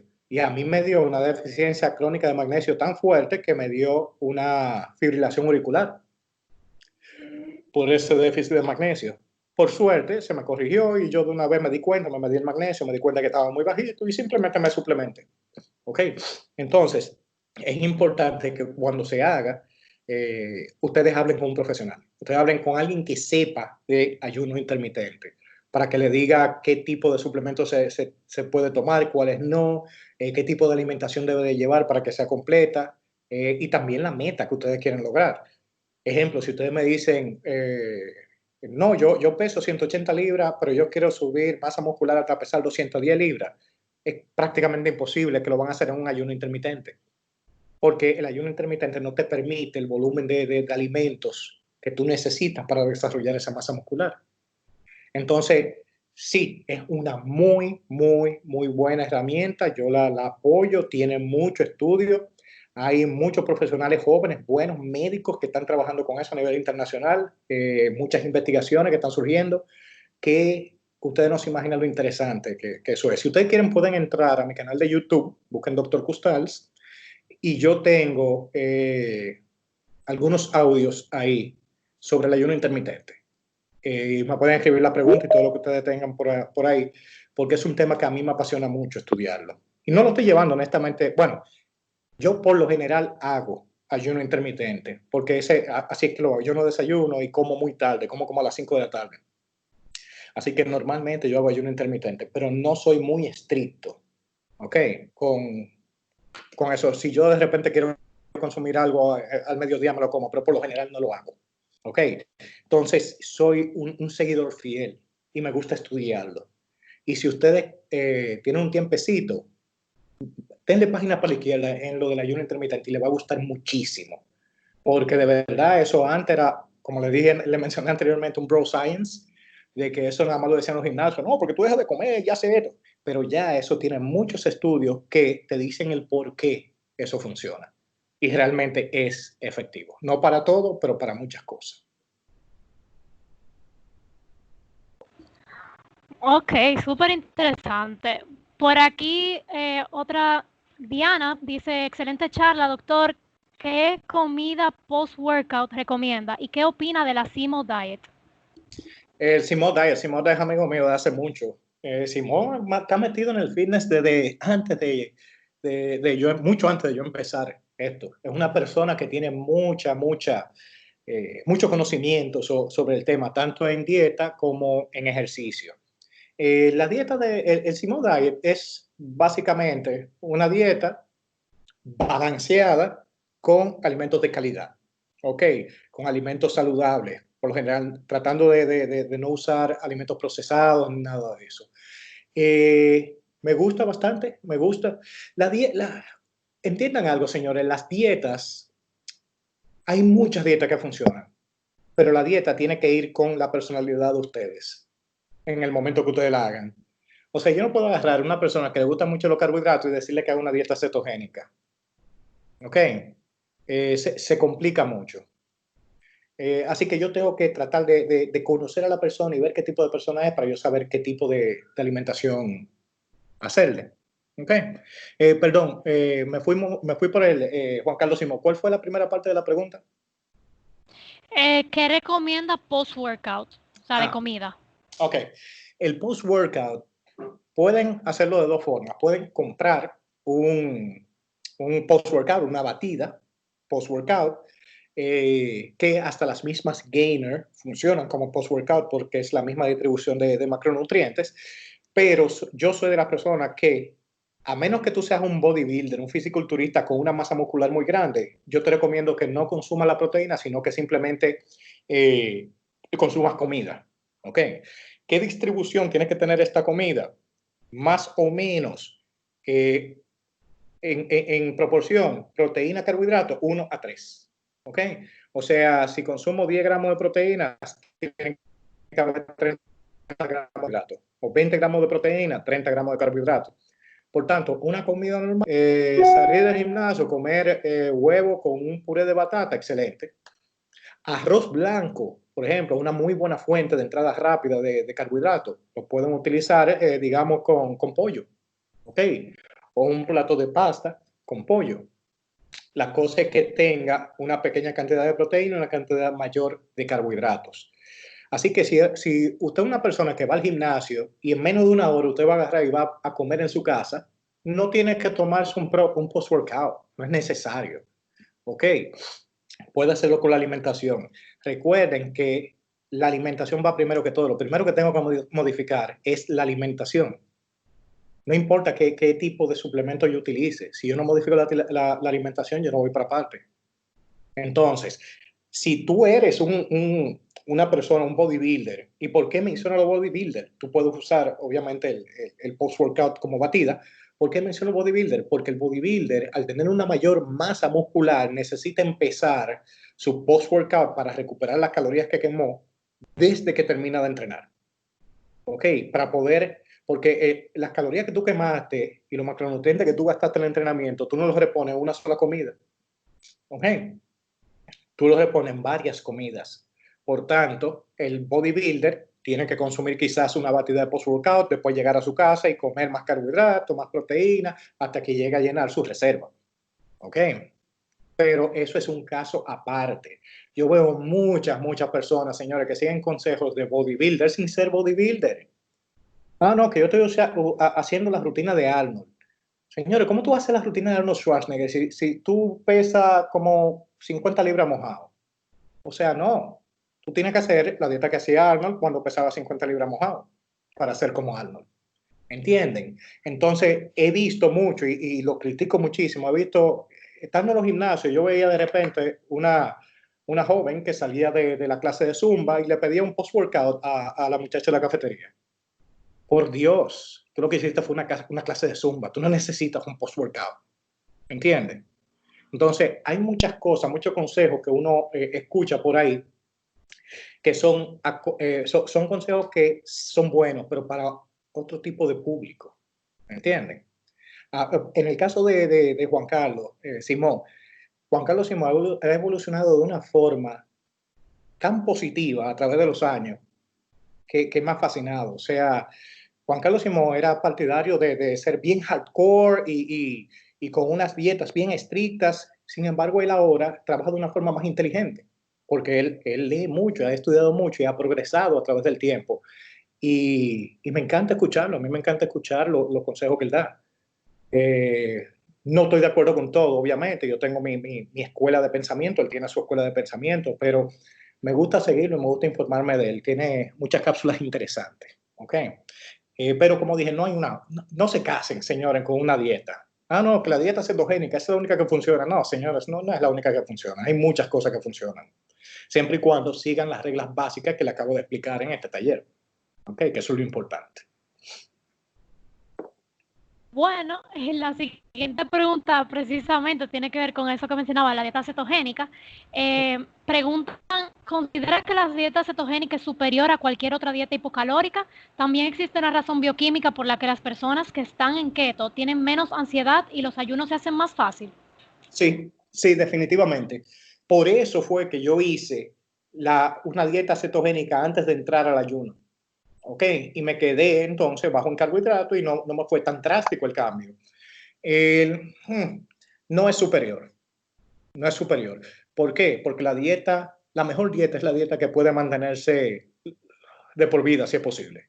¿Ok? Y esa dieta no la puede todo el mundo mantener de por vida. Algunos quizás sí, algunos quizás no. Entonces, la mejor dieta es la que tú puedes hacer. ¿Ok? Pero sí, tiene muchos beneficios, es muy, muy buena, en especial para las enfermedades autoinmunes, porque más en el asunto del ayuno que la dieta cetogénica. El ayuno funciona más para las enfermedades autoinmunes, pero la dieta cetogénica tiene tantas cosas positivas que de verdad es de las que más yo recomiendo, pero no a todo el mundo por el asunto de que no todo el mundo puede manejar una dieta baja en carbohidratos. ¿Por qué calma la ansiedad? Básicamente porque regula los niveles de insulina. Recuérdense, señores, que la ansiedad principal, ok, cuando yo consumo algo alto en carbohidratos, esa entrada rápida de carbohidratos al cuerpo provoca un pico de insulina. La insulina tumba el azúcar en sangre y eso va a provocar que me dé hambre posteriormente. Por eso es que una soda, por ejemplo, de esas las que no tienen calorías, que tienen endulcorantes artificiales, cuando yo me la tomo, como siento el endulcorante artificial, se eleva la insulina y al rato me tumba la glucosa, más de la cuenta, y ¿qué hace? Me da hambre, me da ansiedad de comer. ¿Ok? Entonces, lo que te da ansiedad de comer realmente son esos picos constantes de insulina. Hagan un experimento, háganse una dieta baja en carbohidratos por 2 semanas y cómanse 2 Hershey Kisses, 2 besitos de Hershey. Y ustedes van a ver la ansiedad que le entra después de esos 2 besitos. ¿Ok? Porque hay un pico de insulina. Entonces, cuando yo consumo bajo en carbohidratos, como en el caso de la dieta cetogénica, la insulina permanece con ondulaciones muy, muy leves. Yo me hice la glucemia y yo estaba medio asustado desde hace un tiempo porque la última vez que me la hice estaba en 99 y yo dije, mierda, nunca yo he tenido la glucemia en 99, estoy entrando casi en prediabetes, ¿no? ¿Cómo va a ser? Y yo después que hice la dieta cetogénica, me hice la analítica de nuevo, en 65 estaba la glucosa y sin síntomas de hipoglicemia ni nada. Se regula automáticamente y al regularse automáticamente se te va la ansiedad. Tú te la pasas feliz. Por eso es que ustedes se van a dar cuenta que cuando entra una dieta cetogénica, al principio le da un dolor de cabeza increíble, le entra un aburrimiento por no tener carbohidrato y todo eso, que es básicamente como un síndrome de abstinencia. Y luego, ¿qué pasa? En 2 o 3 días, cuando uno entra a la cetosis, todo cambia. Pero es una cosa increíble. Si ustedes son me imagino que debe de haber 2 o 3 que son como yo, que les gusta experimentar cosas, búsquense ay, se me olvidó cómo se llama. Búsquelo así en Google. Hay un medidor que es glucómetro, o sea, mide la glucosa, pero también mide cuerpo cetónico en sangre. Y no es tan caro. Viene con sus 2 tirillas. Cómprenlo y experimenten con la dieta cetogénica, midiendo los diferentes niveles de cuerpo cetónico y todo eso. Y ustedes se van a dar cuenta de la diferencia en concentración, en ánimo, en todo, señores. Es una cosa increíble. ¿Ok? Así que sí, sí, sí, definitivamente lo recomiendo 100%. Excelente. Bueno, hay alguien que tiene la mano levantada desde hace un rato. Tenemos muchísimas preguntas más, pero vamos a darle la palabra a Sí. Jorge. Jorge. Eh, Hola, buenas noches. Doctor, yo quisiera saber su opinión, sobre todo enfocada a la persona que están interesada en lo que es ya el aumento de masa muscular, sobre los recientes artículos que han salido sobre que dicen que una distribución homogénea de la proteína durante el día, o sea, maximiza lo que es el proceso de aumento de masa muscular. Yo, o sea, en mi opinión, yo digo que está bien porque digo que es más fácil consumir, dígase, 40 gramos de proteína, 40 gramos de proteína, 40 gramos de proteína distribuido en desayuno, comida y cena, a comerse de 80 porque es casi imposible, pero al final del día eso importa porque al final tú estás consumiendo la misma cantidad de proteína. Muy buena pregunta, Jorge. Y has dado en el clavo. Me gusta cómo tú has pensado porque has pensado como médico. No has pensado como un bro de gimnasio. Y tiene lógica lo que estás diciendo. Tú te estás yendo por el approach de que es más fácil uno consumir pequeñas cantidades de proteína a través del día que una sola. Y eso es real. ¿Ok? Cuando tú te vas a los extremos, es real, en el sentido de que si tú comparas, por ejemplo, 6 veces al día consumiendo la cantidad de proteína de forma constante, comparado con una sola vez al día metiéndose un viaje de proteína, obviamente si tú eres una persona que necesita quizá 200 gramos de proteína, es muy difícil, casi imposible comerlo en una sola comida. ¿Ok? Además de que hay ciertos límites en la absorción de proteína. No es como algunos dicen por ahí que el límite de proteína son 20, 25, 30 gramos por comida. No es así. Eso es variable acorde a cómo tú estés. Si tú eres una persona de una buena masa muscular y está entrenando, obviamente tu captación de proteína va a ser mayor que una persona que no está haciendo nada. ¿Ok? Entonces, en el sentido de que es mejor consumirlo en varias comidas al día y es mejor, obviamente, uno ofrecer una fuente constante de aminoácidos que uno hacerlo una sola vez al día. Porque ¿qué va a pasar con esos aminoácidos que uno no utilice? ¿Entienden? Se van a desperdiciar básicamente, porque no se van a quedar ahí en exceso hasta que uno vuelva a necesitarlo. Entonces, en ese sentido, es mejor. Cuando le digo el asunto de una comida al día versus varias comidas al día, de que no importa, me refiero básicamente a peso, o sea, a ganar peso, pero en cuanto a síntesis de músculo, ya ahí es diferente. Número uno, porque necesita más cantidad. Número uno, porque no necesita un aporte constante de aminoácidos a través del día.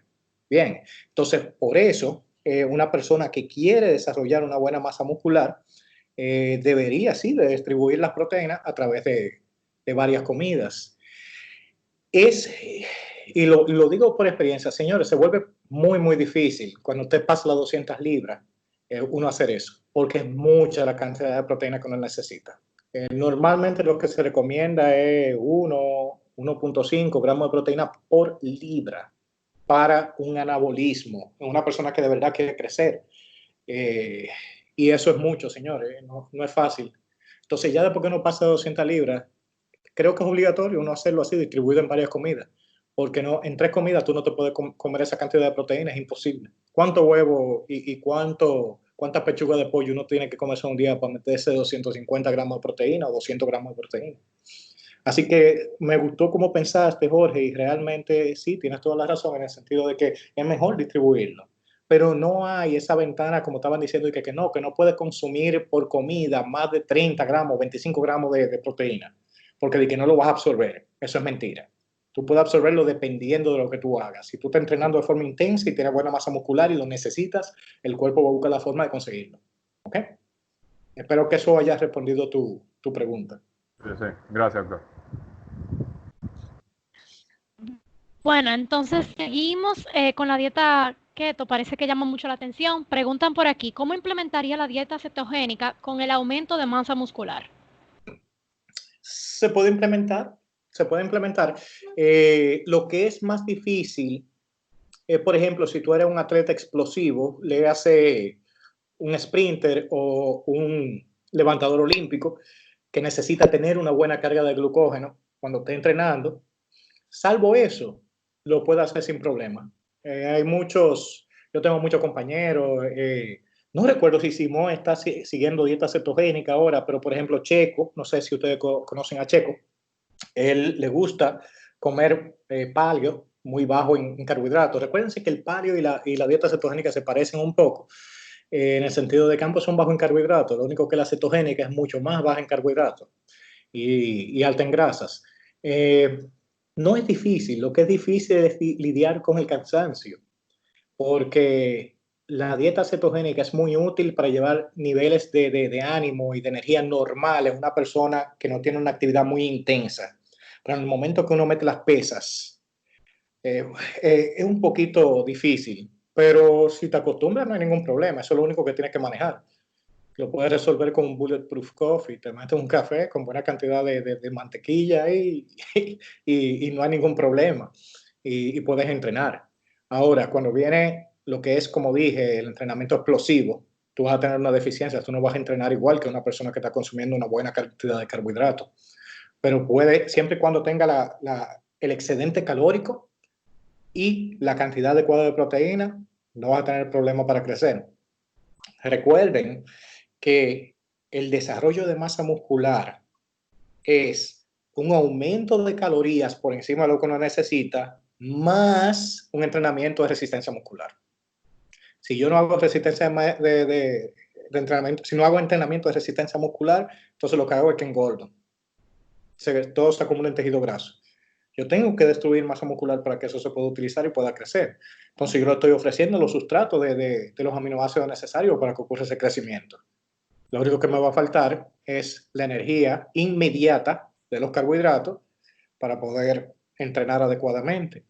Sin embargo, como les dije, yo tengo amigos que son con cuerpo de bodybuilders que hacen dieta cetogénica y no hay ningún problema. Pero ellos no compiten tampoco, no compiten en hombres más fuertes del mundo, no compiten en nada funcional así. Y ellos tienen determinación y les gusta y les apasiona lo que hacen. O sea, que es un caso totalmente diferente. Hay que ver cómo le funciona a cada quien. Ahora, si ustedes entrenan normal, si ustedes no están entrenando para ser fisiculturistas, sino que tienen que tener un beach body, un cuerpo bonito, estilizado, pueden hacerlo con una dieta cetogénica sin problema alguno, siempre y cuando ustedes consuman las calorías que tienen que consumir. Y podría entonces también suplementarse con creatina para tener ese boost de energía. Claro, la creatina, hay diferentes tipos, porque la gente a veces confunde la descripción. Cuando una persona me dice, ay, que yo no tengo energía para entrenamiento, yo le tengo que preguntar para que me digan qué es realmente lo que tienen. Una cosa es tú no tener fuerza y otra cosa es no tener energía. Son dos cosas diferentes. Ejemplo, no tener energía, tú llegas al gimnasio y tú decís, mierda, que ahora yo tengo que poner más ejercicio y estoy cansado. Ahí, ¿qué es lo que tú necesitas? Un pre-workout. Tú necesitas cafeína para que te levante el ánimo y te dé pila. Ahora, si tú lo que me dices es, mierda, yo me pongo en la banca y trato de levantar peso, pero es que no estoy rindiendo porque es que se me agotan los músculos. Entonces yo te digo, tú lo que necesitas es creatina. ¿Ok? Para que te dé mayor fuerza, más repeticiones, más levantamiento de peso cuando tú estás haciendo ejercicio. O puede ser que necesite una combinación de las dos. Para mí la suplementación de creatina debe de... Señores, la creatina es algo barato. Eso no cuesta casi nada. O sea, eso es algo que debe de estar en el arsenal de toda persona que está haciendo entrenamiento de resistencia.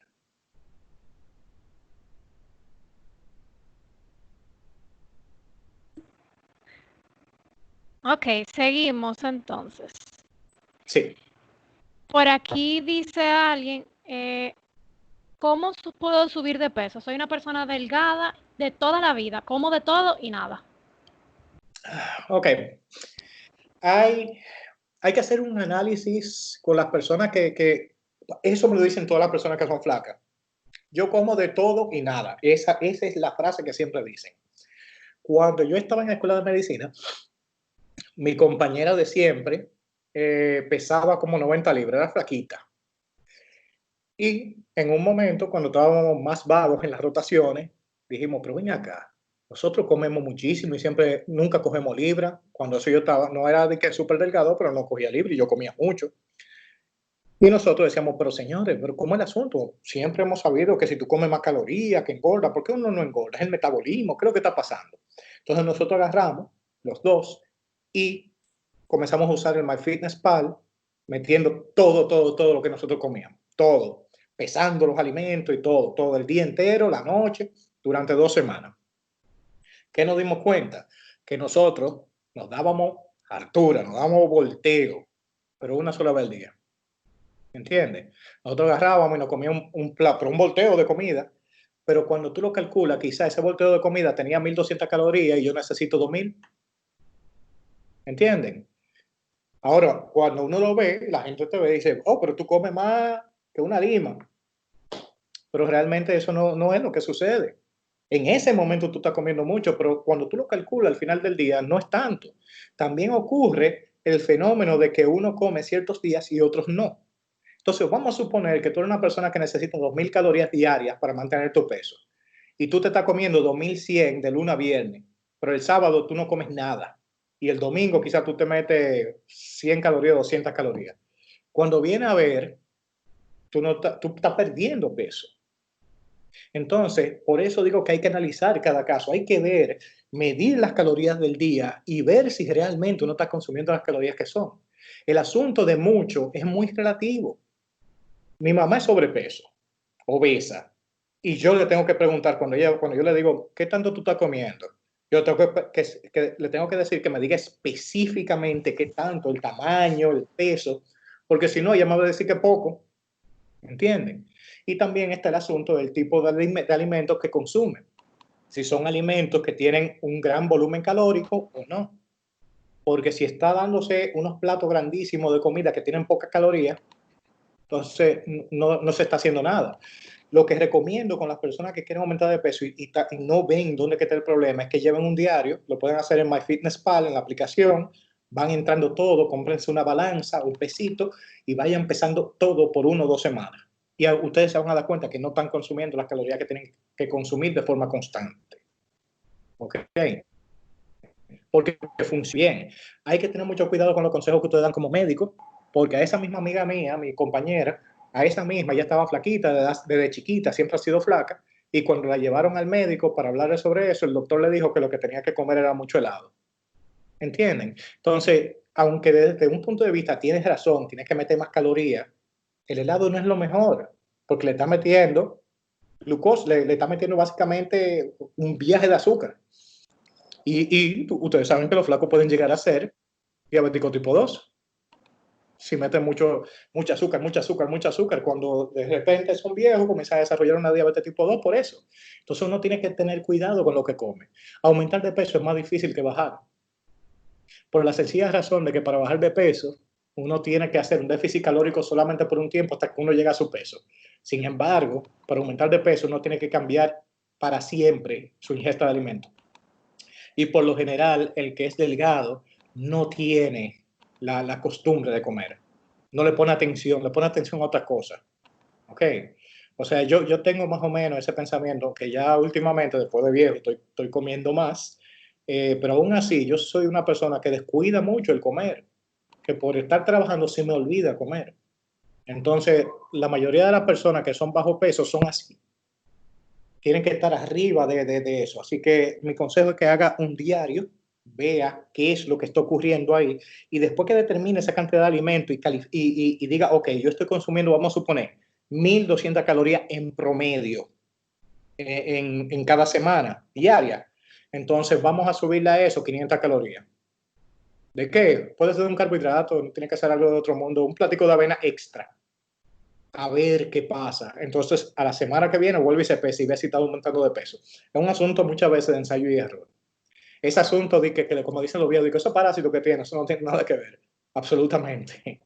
Si está bajo peso, por lo general es que no está comiendo las calorías que tiene que comer y está siendo más activa de la cuenta.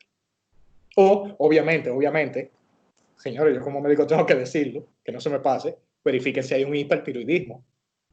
Es importante, tienen que ver también la fuente patológica. Después que yo veo esa fuente, yo me hago mi TSH, mi T4 y verifico a ver cómo está. Si todo está bien, bueno, entonces vamos a ver la conducta. Y ahí comenzamos a modificar. Ok, excelente. Bueno, hay muchas preguntas más, pero voy a intentar resumirlas porque estamos cortos de tiempo. Entonces, si tú quieres, me pueden anotar ahí o por donde ustedes quieran. Mi correo es drcustals, drcustals@gmail. Me pueden escribir todas las preguntas que ustedes tengan por ahí o incluso por el canal de YouTube en Dr. Custals me pueden escribir las preguntas. Ok, que yo siempre, me dan un día por lo menos para contestarla, pero yo siempre la contesto. Ok, Natacha, hazme la pregunta que tú quieras hacer hasta que te dé el tiempo. Bueno, hay alguien que pregunta algo de un déficit calórico, pero me parece que eso es muy específico, que el doctor tendría que tener como información específica suya, entonces esa vamos a pasarla, pero veo que hay varias que tienen que ver con el consumo de sodas y bebidas energizantes. En general lo que preguntan ¿es cierto que las sodas light son peores que las normales? Y hay otras preguntas que preguntan sobre las bebidas energizantes, si son buenas, si son malas y si hay un máximo que se puede consumir a la semana. Ok, con respecto a las sodas, las dos son malas. ¿Por qué? Bueno, obviamente la regular por la cantidad de azúcar que tiene, pero la light supuestamente tiene endulcorante artificial y recuérdense que existe lo que le estaba diciendo al principio, la fase cefálica de la digestión y el estímulo que recibe el organismo cuando siente que está consumiendo algo dulce. Véanlo de esta forma. Yo ingiero la soda con endulcorante artificial. En la lengua yo siento que hay algo dulce que está entrando. Mi páncreas comienza a prepararse a liberar insulina porque ahí viene una carga de insulina porque hay algo dulce que está entrando. ¿Ok? Entonces comienza a liberar. ¿Qué sucede? No entra glucosa porque no la hay. ¿Y qué sucede con la insulina? Lo que hace es que comienza a bajar los niveles de glucosa posteriormente y da hambre. Bien. Además de que tiene un efecto tipo Alka-Seltzer. Cuando hincha el estómago por los gases que tiene, da un sentimiento de saciedad, pero no entra nada, no te entra nada, no están entrando que Entonces, cuando se desinfla de nuevo el estómago, causa más hambre, un rebote de hambre, además de que provoca acidez por un rebote ácido también. Entonces, ninguna de las dos son saludables. No significa que no se lo beban, un día se pueden beber un refresco, pero que no sea parte de su dieta común que ustedes consuman, porque de verdad eso es, como es líquido y tiene gran cantidad de carbohidratos, de azúcar, perdón, no es nada recomendable. Y obviamente los colorantes.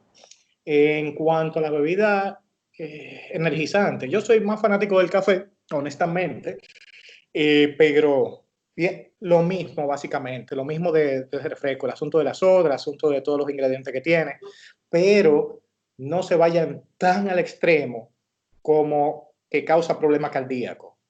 Esto te puede dar un poco de taquicardia, posiblemente. No te va a generar una arritmia, al menos que sea un viaje que uno se tome de eso. Que no me gusta definitivamente combinarla con bebidas alcohólicas.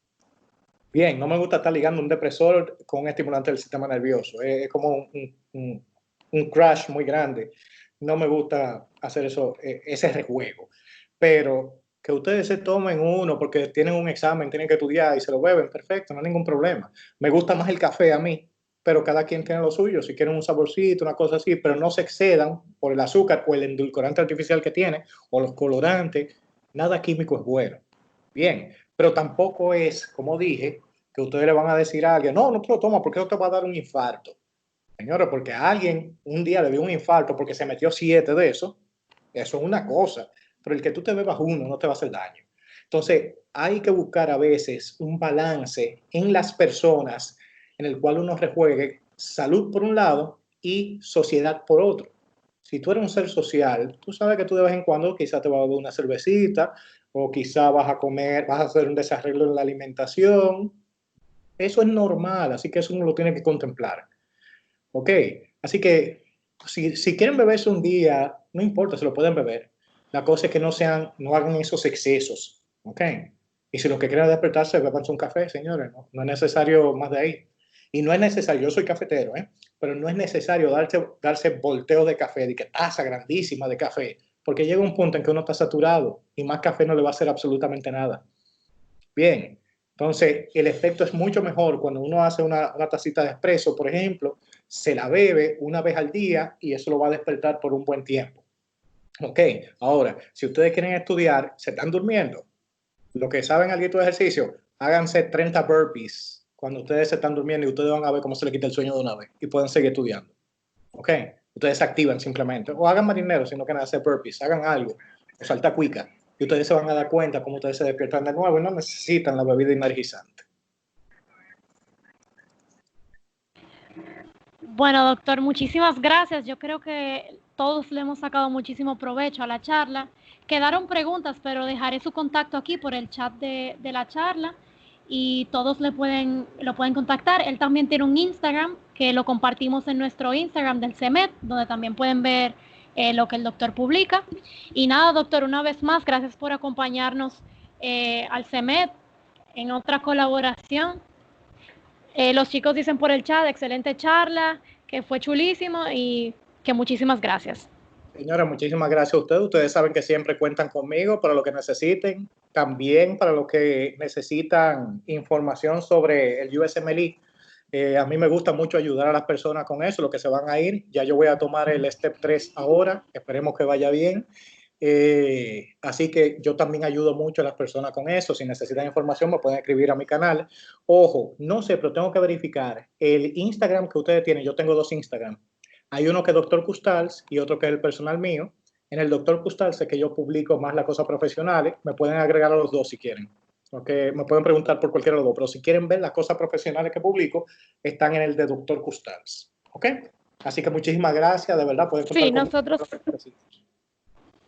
Muchas gracias. Sí, ese es el que tenemos, Dr. Custals. Ok, perfecto, perfecto. Feliz noche, chicos, y feliz noche a usted, doctor. Muchísimas gracias. Gracias. Igual, igual. Bye, bye.